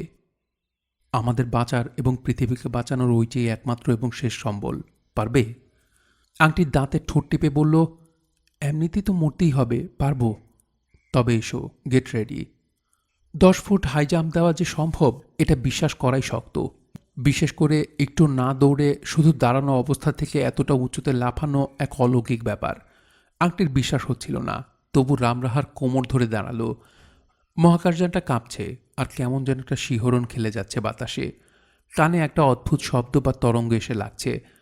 মহাকাশের অভিজ্ঞতা তো নেই আংটির, তাই হাত পা অবশ হয়ে আসছিল। তবু সে প্রাণপণে ধরে রইল রামরাহাকে। রামরাহা ওপরের দিকে চেয়ে একটু হিসেব কষে নিল। মহাকাশে যদিও ভারহীন অবস্থায় তারা পৌঁছে গেছে, তবুও এই মহাকাশযানে সেটা টের পাওয়া যাচ্ছে না। কৃত্রিম উপায়ে এরা এই ঘরে পৃথিবীর মধ্যাকর্ষণের মতোই অবস্থা সৃষ্টি করে রেখেছে। সেইটি হিসেব কষে নিয়ে রামরাহা আচমকা শূন্যে একটা রকেটের মতো মসৃণ লাফ দিল। আংটির মনে হলো সে যেন লিফটে করে ওপরে উঠে যাচ্ছে। চমৎকার লাফ। গর্তটার ভেতর দিয়ে সোজা উঠে দুপাশে ছড়ানো পায়ে দাঁড়িয়েই দানবটাকে রামরাহা 2 হাতে ধরে শূন্যে তুলে ফেলল। তারপর চাপা গলায় বলল, আংটি পালাও, কাজ সেরে আসা চাই। কোন দিকে যেতে হবে, কোথায় খুঁজতে হবে তার কিছুই জানে না আংটি। তবু অন্ধের মতো সে ছুটতে চেষ্টা করল। ঘাড় ঘুরিয়ে দেখল রামরাহার দৈত্যটাকে স্রেফ 2 হাতে ধরে ওয়েটলিফটাররা যেমন মাথার ওপর ভার তুলে দাঁড়ায় তেমনি তুলে ধরে দাঁড়িয়ে আছে। দৈত্যটা অসহায়ের মতো হাত পা ছুটছে। দানবদের মহাকাশযান তাদের আকারেই তৈরি। মস্ত মই, মস্ত বড় সব যন্ত্রপাতি, বিশাল সব কুঠুরি, তার মধ্যে মেলা অলিগুলিও আছে। কোন দিকে যাবে তা আংটি বুঝতে পারছিল না। সামনে যে পথ বা সিঁড়ি পাচ্ছে তাই দিয়ে এগোচ্ছে বা উঠছে। এক জায়গায় ভারী কাঁচ লাগানো গোল একটা জানলা দেখতে পেয়ে কৌতূহল চাপতে পারল না আংটি। উঁকি দিয়ে সে এক অদ্ভুত দৃশ্য দেখতে পেল। কুচকুচে কালো আকাশে এক অতিশয় উজ্জ্বল সূর্য জ্বলজ্বল করছে। একটু দূরে এক নীলাভ সবুজ বিশাল গ্রহ। গ্রহটাকে চিনতে অসুবিধে হলো না আংটির। তাদের আদরের পৃথিবী। পরিষ্কার দেখা যাচ্ছে আফ্রিকা, দক্ষিণ ভারত, এশিয়া, আরব সাগর, ঠিক যেমন মানচিত্রে দেখেছে। পৃথিবী যে কত সুন্দর তা প্রাণ ভরে আজ উপলব্ধি করল আংটি। চাঁদকে দেখতে পেল সে। আবহমণ্ডলহীন আকাশে গ্রহ নক্ষত্র চৌগুণ উজ্জ্বল হয়ে ফুটে আছে। মহাকাশে যেসব শারীরিক অসুবিধে বোধ করার কথা তার বিশেষ কিছুই টের পাচ্ছিল না আংটি। তবে মাঝে মাঝে গা গুলাচ্ছে আর কানে তালা লাগছে। সুন্দর পৃথিবীর দিকে চেয়ে আংটি চোখের জল মুছল। এমন সুন্দর গ্রহকে ধ্বংস হতে দেয়া যায়? রামরাহা অপেক্ষা করছে। তাকে গোলকটা উদ্ধার করতেই হবে। আংটি সামনে একটা লোহার মই পেয়ে উঠতে লাগলো। ওপরে একটা গলি পথ। আংটি গলি ধরে খানিক দূর এগিয়ে একটা ধাতুর তৈরি বন্ধ দরজার সামনে দাঁড়ালো। দরজায় হাতল নেই, নব নেই, একেবারে লেপা পোছা। আংটি দরজায় কান পেতে শোনার চেষ্টা করলো। ভিতর থেকে মৃদু সব যান্ত্রিক শব্দ আসছে। দু একটা দুর্বোধ্য কথাবার্তা। আংটির কাছে সবটাই দুর্বোধ্য। আংটি কি করবে বুঝতে না পেরে দাঁড়িয়ে রইল। দানবেরা যে খুবই উন্নত মানের বিজ্ঞানী সে বিষয়ে সন্দেহ নেই। নইলে পৃথিবীর মতো বিশাল একটি গ্রহকে সূর্যের পরিমণ্ডল থেকে ছিঁড়ে নিয়ে যাওয়ার পরিকল্পনা যে অসম্ভব। কিন্তু মস্ত বিজ্ঞানী হলেও তারা মানুষের মতো নয়। কোথাও যেন বাস্তববোধ বা সাধারণ বুদ্ধির একটু খামতি আছে। এতক্ষণ নিশ্চয়ই রামরাহাও চুপ করে বসে নেই। সেও একটা কিছু করছে, কিন্তু সে যাই করুক গোলকটা হাতে না পেলে সবই পণ্ডশ্রম। একটু বাদেই দানবদের মহাকাশযান থেকে পৃথিবীর অভ্যন্তরে ভয়ঙ্কর সব চার্জে বিস্ফোরণ ঘটানো হবে। তারপর আলোর চেয়েও বহুগুণ গতিবেগে দানবেরা ছুটতে থাকবে তাদের নিজস্ব গ্রহমণ্ডলের দিকে। আংটি দরজাটার গায়ে হাত বুলিয়ে দেখল, মসৃণ, খুবই মসৃণ এক ধাতু দিয়ে তৈরি, অনেকটা সোনার মতো রং, তবে বেশি উজ্জ্বল নয়। এখানে কি করছিস? চাপা গলায় কথা শুনে আংটি চমকে উঠল। অবাক হয়ে চেয়ে দেখল তার পেছনে ঘড়ি দাঁড়িয়ে আছে। আংটি মস্ত বড় একটা শ্বাস ফেলে বলল, দাদা, তুই কি করে উঠে এলি? গজদার কাঁধে ভর দিয়ে উঠে রামরাহা তুলে নিল। রামরাহা কোথায়? ধারে কাছে কোথাও আছে। এই ঘরটার মধ্যে কি হচ্ছে? বুঝতে পারছি না, তবে কথাবার্তার শব্দ শুনছি। তোর হাতে ওটা কি? ঘড়ি নিজের হাতের রুমালের পুটুলের দিকে চেয়ে বলল, একটা কাঁকড়া বিছে। কাঁকড়া বিছে কোথায় পেলি? সে অনেক কথা, তবে এটা খুব সহজ জিনিস নয়, দেখবি। ঘড়ি রুমালটা মেঝে রেখে রুমালের গিট খুলে দিল। সবুজ রঙের বিছেটা ঝিম মেরে রয়েছে। একটা সুগন্ধে চারদিক ভরে যেতে লাগলো, এত সুন্দর গন্ধ যে ঘুমিয়ে পড়তে ইচ্ছে করে। দুই ভাই হঠাৎ অবাক হয়ে দেখল কাঁকড়া বিছেটা একটা ডিগবাজি খেয়ে আস্তে আস্তে দরজাটার দিকে এগোতে লাগলো। দরজার তলার দিকে সামান্য একটু ফাঁকা রয়েছে, 5 সেন্টিমিটারেরও কম। বিছেটা কিন্তু ধীরে ধীরে গিয়ে সেই ছোট্ট ফাঁকের মধ্যে নিজের শরীরটা ঢুকিয়ে দিল। তারপর শুট করে ঢুকে গেল ভিতরে। ঘড়ি ওটাকে আটকানোর চেষ্টা করলো না দেখে আংটি বলল, যেতে দিলি কেন? দেখা যাক না কি করে। দুই ভাই দরজার বাইরে দাঁড়িয়ে চারদিকটা খুব ভালো করে লক্ষ্য করল। দেখার মতো কিছুই নেই। মেঝে, দেওয়াল, ছাদ সব মসৃণ ধাতুর তৈরি। ওপরে সারি সারি পাথরের স্নিগ্ধ আলো জ্বলছে। দরজাটা খুব ধীরে ধীরে খুলে যাচ্ছে, এটা প্রথম লক্ষ্য করল আংটি। সে শিউরে ঘড়ির হাত চেপে ধরল। দরজাটা খুলছে খুব অদ্ভুতভাবে। নিচ থেকে উপরে উঠে যাচ্ছে থিয়েটারের ড্রপ স্ক্রিনের মতো। খোলা দরজার ওপাশে মস্ত একখানা ঘর, তীব্র আলো জ্বলছে, হাজার রকমের কনসোল, যন্ত্রপাতি, শব্দ। খোলা দরজা দিয়ে টলতে টলতে একজন দানব বেরিয়ে এলো। তার মুখের করুণ ভাব দেখে বোঝা যায় যে সে সুস্থ নয়, জিভ বেরিয়ে ঝুলে আছে। গলা থেকে একটা গোঙানির শব্দ আসছে। আংটি শিউরে উঠে বলল, দাদা। ঘড়ি হাতটা ছাড়িয়ে নিয়ে বলল, ভয় পাসনি, ওটাই কাঁকড়া বিছের কাজ। দানবটা তাদের দেখতে পেয়ে একটু থমকালো, কোমরের দিকে হাত বাড়ালো, কিন্তু যে জিনিসের জন্য হাত বাড়িয়েছে তার ছোঁয়ার আগেই ঘড়ি লাফিয়ে পড়ল তার উপর। দুর্বল দানবটা ঘড়ির দুটো ঘুষিও সহ্য করতে পারল না, গদাম করে পড়ে গেল মেঝের ওপর। ঘড়ি তার কোমরের বেল্ট থেকে একটা ছোট্ট লাইটের মতো যন্ত্র খুলে নিল। আংটি বলল, ওটা কি করে? জানি না, তবে কাজে লাগতে পারে। আমরা না পারি, রামরাহা কাজে লাগাবে। এখন আয়, ভেতরটা দেখি। হামাগুড়ি দিয়ে আসবে কিন্তু। দুই ভাই হামাগুড়ি দিয়ে ভিতরে ঢুকে পড়ল। চারদিকে যা তারা দেখছে তার কিছুই তারা কোশমিনকালেও দেখেনি। চারদিকটা এক যান্ত্রিক বিভীষিকা। তার ফাঁকে ফাঁকে এক আধজন দানবকে মনোযোগ দিয়ে কাজ করতে দেখা যাচ্ছে। কোনো দিকে দৃকপাত নেই। আংটি কাঁকড়া বিছেটাকে আবিষ্কার করলো একটা টেবিলের নিচে, ঝিম মেরে পড়ে আছে। সে ঘড়িকে দেখে একটা খোঁচা দিয়ে বিছাটাকে দেখালো। ঘড়ি টপ করে বিছেটার হুলের নিচে 2 আঙুল দিয়ে ধরে সেটাকে তুলে নিল হাতের তেলোতে। তারপর চাপা গলায় বলল, এটা মাঝে মাঝে নিতে পড়ে কেন ভেবে পাচ্ছি না। বলে সে চিৎ করে বিছেটার বুকের কাজটায় দেখল ছোট ছোট সব বোতামের মতো জিনিস রয়েছে। একটার রং লাল। ঘড়ি সেটা একটু চাপ দিতেই ক্লিক করে একটা শব্দ। তারপরে বিছেটা চাঙ্গা হয়ে উঠল। ঘড়ি কাছাকাছি যে দানবটার পা দেখতে পাচ্ছিল সেটার দিকে মুখ করে মেঝে ছেড়ে দিল বিছেটাকে। অমনি বিছেটা একটা দম দেওয়া খেলনা গাড়ির মতো বেশ দ্রুত বেগে সেই পা লক্ষ্য করে এগিয়ে গেল। যন্ত্রপাতির প্রবল শব্দের মধ্যেও দানবটার চাপা আর্তনাদ শুনতে পেল তারা। দানবটা উঠে দাঁড়ালো, তারপর থরথর করে কেঁপে পড়ে গেল মেঝেয়। তারপর উঠে টলতে টলতে দরজার দিকে রওনা হলো। ঘড়ি সময় নষ্ট করল না। হঠাৎ লাফিয়ে উঠে দানবটাকে টেনে মেঝে ফেলে তার মুখে 2খানা ঘুষি বসিয়ে দিল দ্রুত পরপর। এই দানবের কোমরে পাওয়া গেল ডট পেনের মতো একটা বস্তু। ঘড়ি সেটাও খুলে নিল। আংটি কাঁকড়া বিছেটাকে আবার তুলে চালু করে ছেড়ে দিল। একটু বাদে আবার এক দানব একইভাবে আর্তনাদ করে উঠল, কিন্তু এবার ঘড়ির কাজটা আর সহজ হলো না। হঠাৎ অন্য 3জন দানব একসঙ্গে ফিরে তাকালো ভূপতিত দানবটার দিকে। তারপর ছুটে এলো সকলে। প্রথমে ধরা পড়ে গেল ঘড়ি। একজন দানব একটা থাবা মেরে তাকে তুলে নিল বেড়ালছানার মতো। আংটি একটু আড়াল পেয়ে গিয়েছিল। তার সামনে একটা বাক্সের মতো জিনিস। বাক্সের একটা ডালাও আছে।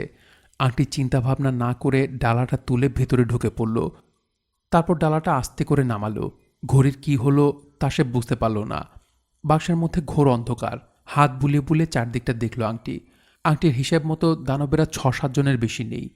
একজনকে রামরাহা জব্দ করেছে, বাকি ৩ জন বিছের কামড়ে কাহিল। খুব বেশি হলে ২-৩ জন দানবের মহড়া নিতে হবে ভেবে বুকে একটু বল এলো আংটির। খানিকক্ষণ চুপ করে থেকে সে খুব সন্তর্পণে ডালাটা ঠেলে তুলল। ঘরের ছাদের কাছে ক্যাটওয়াকের মতো একটা জায়গায় একজন দানব দাঁড়িয়ে চারদিক দেখছে। আংটির সঙ্গে তার চোখাচোখি হয়ে গেল, কিন্তু দানবটা তাকে দেখতে পেয়েছে বলে মনে হলো না। বাক্সের সামনে মেঝের উপর লাইটারের মতো জিনিসটা পড়ে আছে।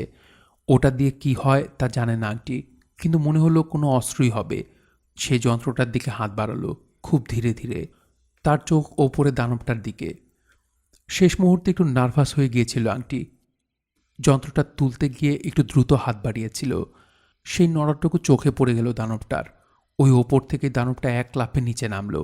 আংটি যন্ত্রটা তুলে নিয়ে কিছু না বুঝেই দানবটার দিকে সেটা তাক করে ট্রিগার বা ওই জাতীয় কিছু খুঁজতে লাগলো। বুড়ো আঙুলের তলা আলপিনের মাথার মতো কিছু একটা অনুভব করে সেটা প্রাণপণে চাপ দিল সে। চিরিক করে একটা শব্দ হলো। বুলেট নয়, অন্য কিছু একটা জিনিস ছুটে গেল দানবটার দিকে। দানবটা কাটা কলা গাছের মতো লুটিয়ে পড়ল মেঝের উপর। অন্য সব দানবেরা চিৎকারে ছুটে এলো। আংটি বুঝল লুকিয়ে থাকা বৃথা। সে বাক্সের ডালাটা খুলে বেরিয়ে এসে যন্ত্রটা আরেকজনের দিকে তাক করল, কিন্তু তার হাত উত্তেজনায় ভয়ে এত কাঁপছিল যে লক্ষ্যভ্রষ্ট হয়ে গেল সে। অমনি দানবটা একটা হুঙ্কার দিয়ে ঝাঁপ খেল তার উপর। দানবের শরীরের চাপে চিড়ে চ্যাপটাই হয়ে যেত সে, কিন্তু হঠাৎ বিদ্যুতের বেগে আরেকটা লোক যেন শূন্য দিয়ে ভেসে এলো, আর তার ২ লোহার হাতে দানবটাকে তুলে অন্যদিকে ছুড়ে দিল। রামরাহা! চেঁচিয়ে উঠল আংটি। শেষতম দানবটি দৃশ্যটা দেখে চকিতে তার বেল্ট থেকে একটা জিনিস খুলে আনলো। সেটা তাক করল রামরাহার দিকে। এবার আংটির পালা। এক বানরের লাফে সে দানবের হাত ধরে ঝুলে পড়ল। ঝুল খেয়েই দানবের হাঁটুটায় সে পেল্লা এক কিক জমিয়ে দিল। মনোসংযোগের এই সামান্য ব্যাঘাতই দিয়ে চাইছিল রামরাহা। উড়ন্ত এক বল্লমের মতো সে দানবটার বুকে এসে পড়ল। তারপর দানবটাকে অনায়াসে ২ হাতে তুলে আছড়ে ফেলল সে। রামরাহা সব কজন দানবের শরীর তল্লাশ করে বলল, কিন্তু গোলকটা কোথায়? সেটা না পেলে তো সব চেষ্টা বৃথা যাবে। আংটি আর্তনাদ করে উঠল, নেই? কোথা থেকে ক্ষীণ একটা গলা বলে উঠল, আছে এখানে। রামরাহা দৌড়ে গেল দেয়ালের কাছে। দেয়ালে কম্বিনেশন লকের মতো গোল চাকতি আর নানা সংকেত। রামরাহা কয়েক সেকেন্ড চিন্তা করে নিয়ে ডিস্কটা ঘোরাতে লাগলো। একসময় চড়াক করে দেয়ালের গায়ে একটা কুলুঙ্গির ঢাকনা খুলে গেল। তার মধ্যে ঘড়ি। ঘড়ির হাতে গোলক, মুখে হাসি। রামরাহা গভীর একটা শ্বাস ফেলে পরম নিশ্চিন্তে বলল, আর ভয় নেই। বলাই বাহুল্য, মানুষের মস্ত এক বিপদ ঘটতে ঘটতেও শেষ অবধি ঘটতে পারেনি। অল্পের জন্য ফাঁড়াটা কেটেছে, কিন্তু এই গল্পের শেষ অবধি কি ঘটল সেটা জানার ইচ্ছা আমাদের হতেই পারে। রামরাহা খুবই দক্ষতার সঙ্গে সেই গোলকটি ব্যবহার করে দানবদের পুঁতে রাখা চার জকেজো করে দেয়। তার আগেই সে অবশ্য মহাকাশযানটিকে নামিয়ে এনেছিল, নইলে প্রতিশক্তি উৎপাদক গোলকটির প্রভাবে আকাশযানের কলকবজা অকেজো হয়ে যেত এবং তারা ঝুলে থাকত মহাশূন্যে। দানবদের অন্য ৪টি মহাকাশযান যেগুলি পৃথিবীর বিভিন্ন জায়গা থেকে যাত্রা করেছিল সেগুলির ভাগ্যে একই রকম ঘটেছিল। যে কজন দানব তাদের হাতে ধরা পড়েছিল তাদের দিয়ে রামরাহা মাটির তলা থেকে সমস্ত চার্জ তুলে আনে। তারপর মহাকাশযানে সেগুলি দানবের সঙ্গেই তুলে দেওয়া হয়। দানবদের জন্য রামরাহা বা আর কেউ কোনো শাস্তির ব্যবস্থা করেনি, কারণ তাহলে তাদের খুন করতে হয়। দানবরা অবশ্য রামরাহাকে কথা দিয়ে যায় যে ভবিষ্যতে তারা আর পৃথিবীতে হানা দেবে না। বিপদমুক্ত পৃথিবীতে প্রথম শ্বাস নিয়েই আংটি ৫টি ডিগবাজি খেয়েছিল আনন্দে। ঘড়ি খেল ৬টি। দেখা দেখি পঞ্চানন্দ 10টি ডিগবাজি খেয়ে ফেলল। হরিবাবুর মনে হলো ডিগবাজি খেলে মস্তিষ্কে একটা নড়াচড়ার ফলে জাহাজের সঙ্গে মিল খায় এমন একটা শব্দ মাথায় এসে যেতে পারে। তিনি 15টা ডিগবাজি খেয়ে গায়ের ব্যথায় সপ্তাহখানেক বিছানায় পড়ে রইলেন। রামরাহাত চক সাহেবের বাড়িতে আরও কয়েকদিন রইল। আংটি আর ঘড়ি কিছুতেই তাকে সমুদ্র গর্ভে ফিরে যেতে দেবে না। রামরাহা তখন কথা দিল যে সে আরও কিছুকাল পৃথিবীতে থাকবে। এই গ্রহটা তার খুবই ভালো লাগছে। মাঝে মাঝে সে ঘড়ি আর আংটির কাছে বেড়াতে আসবে। গোলকটা রামরাহার কাছেই রইল। সে ছাড়া এর মর্মর কে বুঝবে? পঞ্চানন্দ একদিন ঘাড় চুলকোতে চুলকোতে হরিবাবুকে বলল, কর্তাবাবু, এবার তো আমাকে ছেড়ে দিতে হয়। হরিবাবু আঁতকে উঠে বললেন, বলো কি হে, তোমাকে ছাড়লে আমার চলবে কেন? আগে আমি লোক বিশেষ সুবিধের নই, আগেই বলেছিলুম আপনাকে। আমি হলুম কি আসলে গোয়েন্দা। হরিবাবু ফের চমকে উঠলেন। গোয়েন্দা? সর্বনাশ! ঘাবড়াবেন না, গোয়েন্দা শুনলে লোককে ভয় খায় বটে, কিন্তু ভালো লোকদের ভয়ের কিছু নেই। অনেকদিন ধরেই সরকার বাহাদুর এই জায়গায় একটা গণ্ডগোলের আঁচ পাচ্ছিলেন, তাই আমাকে পাঠানো হয়েছিল। সুতরাং পঞ্চানন্দকেও বিদায় দেওয়া হলো। রয়ে গেল গজা পালোয়ান। ধীরে ধীরে তার শরীর শুকিয়ে আবার আগের মতো হয়ে গেল। অবশ্য পঞ্চানন্দ তার সম্পর্কে সব কথাই জানত। একদল খারাপ লোক তাকে লাগিয়েছিল গোলকটা চুরি করতে। গজ পালোয়ানের অতীত ইতিহাসও খুব ভালো নয়, কিন্তু সে দানবের সঙ্গে প্রাণ তুচ্ছ করে লড়াই করেছিল বলে শেষ অবধি তার সম্পর্কেও লোকের রাগ রইল না। গজ ফের কুস্তি শেখাতে শুরু করল, কিন্তু মুশকিল হলো হরিবাবু জাহাজের সঙ্গে মেলানো শব্দটা খুঁজে পাচ্ছেন না। রোজ দিস্তা দিস্তা কাগজ নষ্ট হচ্ছে।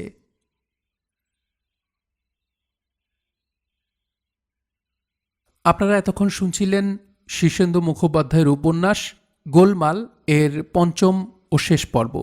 উপন্যাসটি শুনতে আপনাদের কাছে কেমন লাগলো তা আপনারা কমেন্ট করে আমাদেরকে জানাতে পারেন। ভালো লাগলে লাইক করুন, শেয়ার করুন। সবাই ভালো থাকবেন, সুস্থ থাকবেন এবং গল্পতরুর সঙ্গেই থাকবেন। ধন্যবাদ।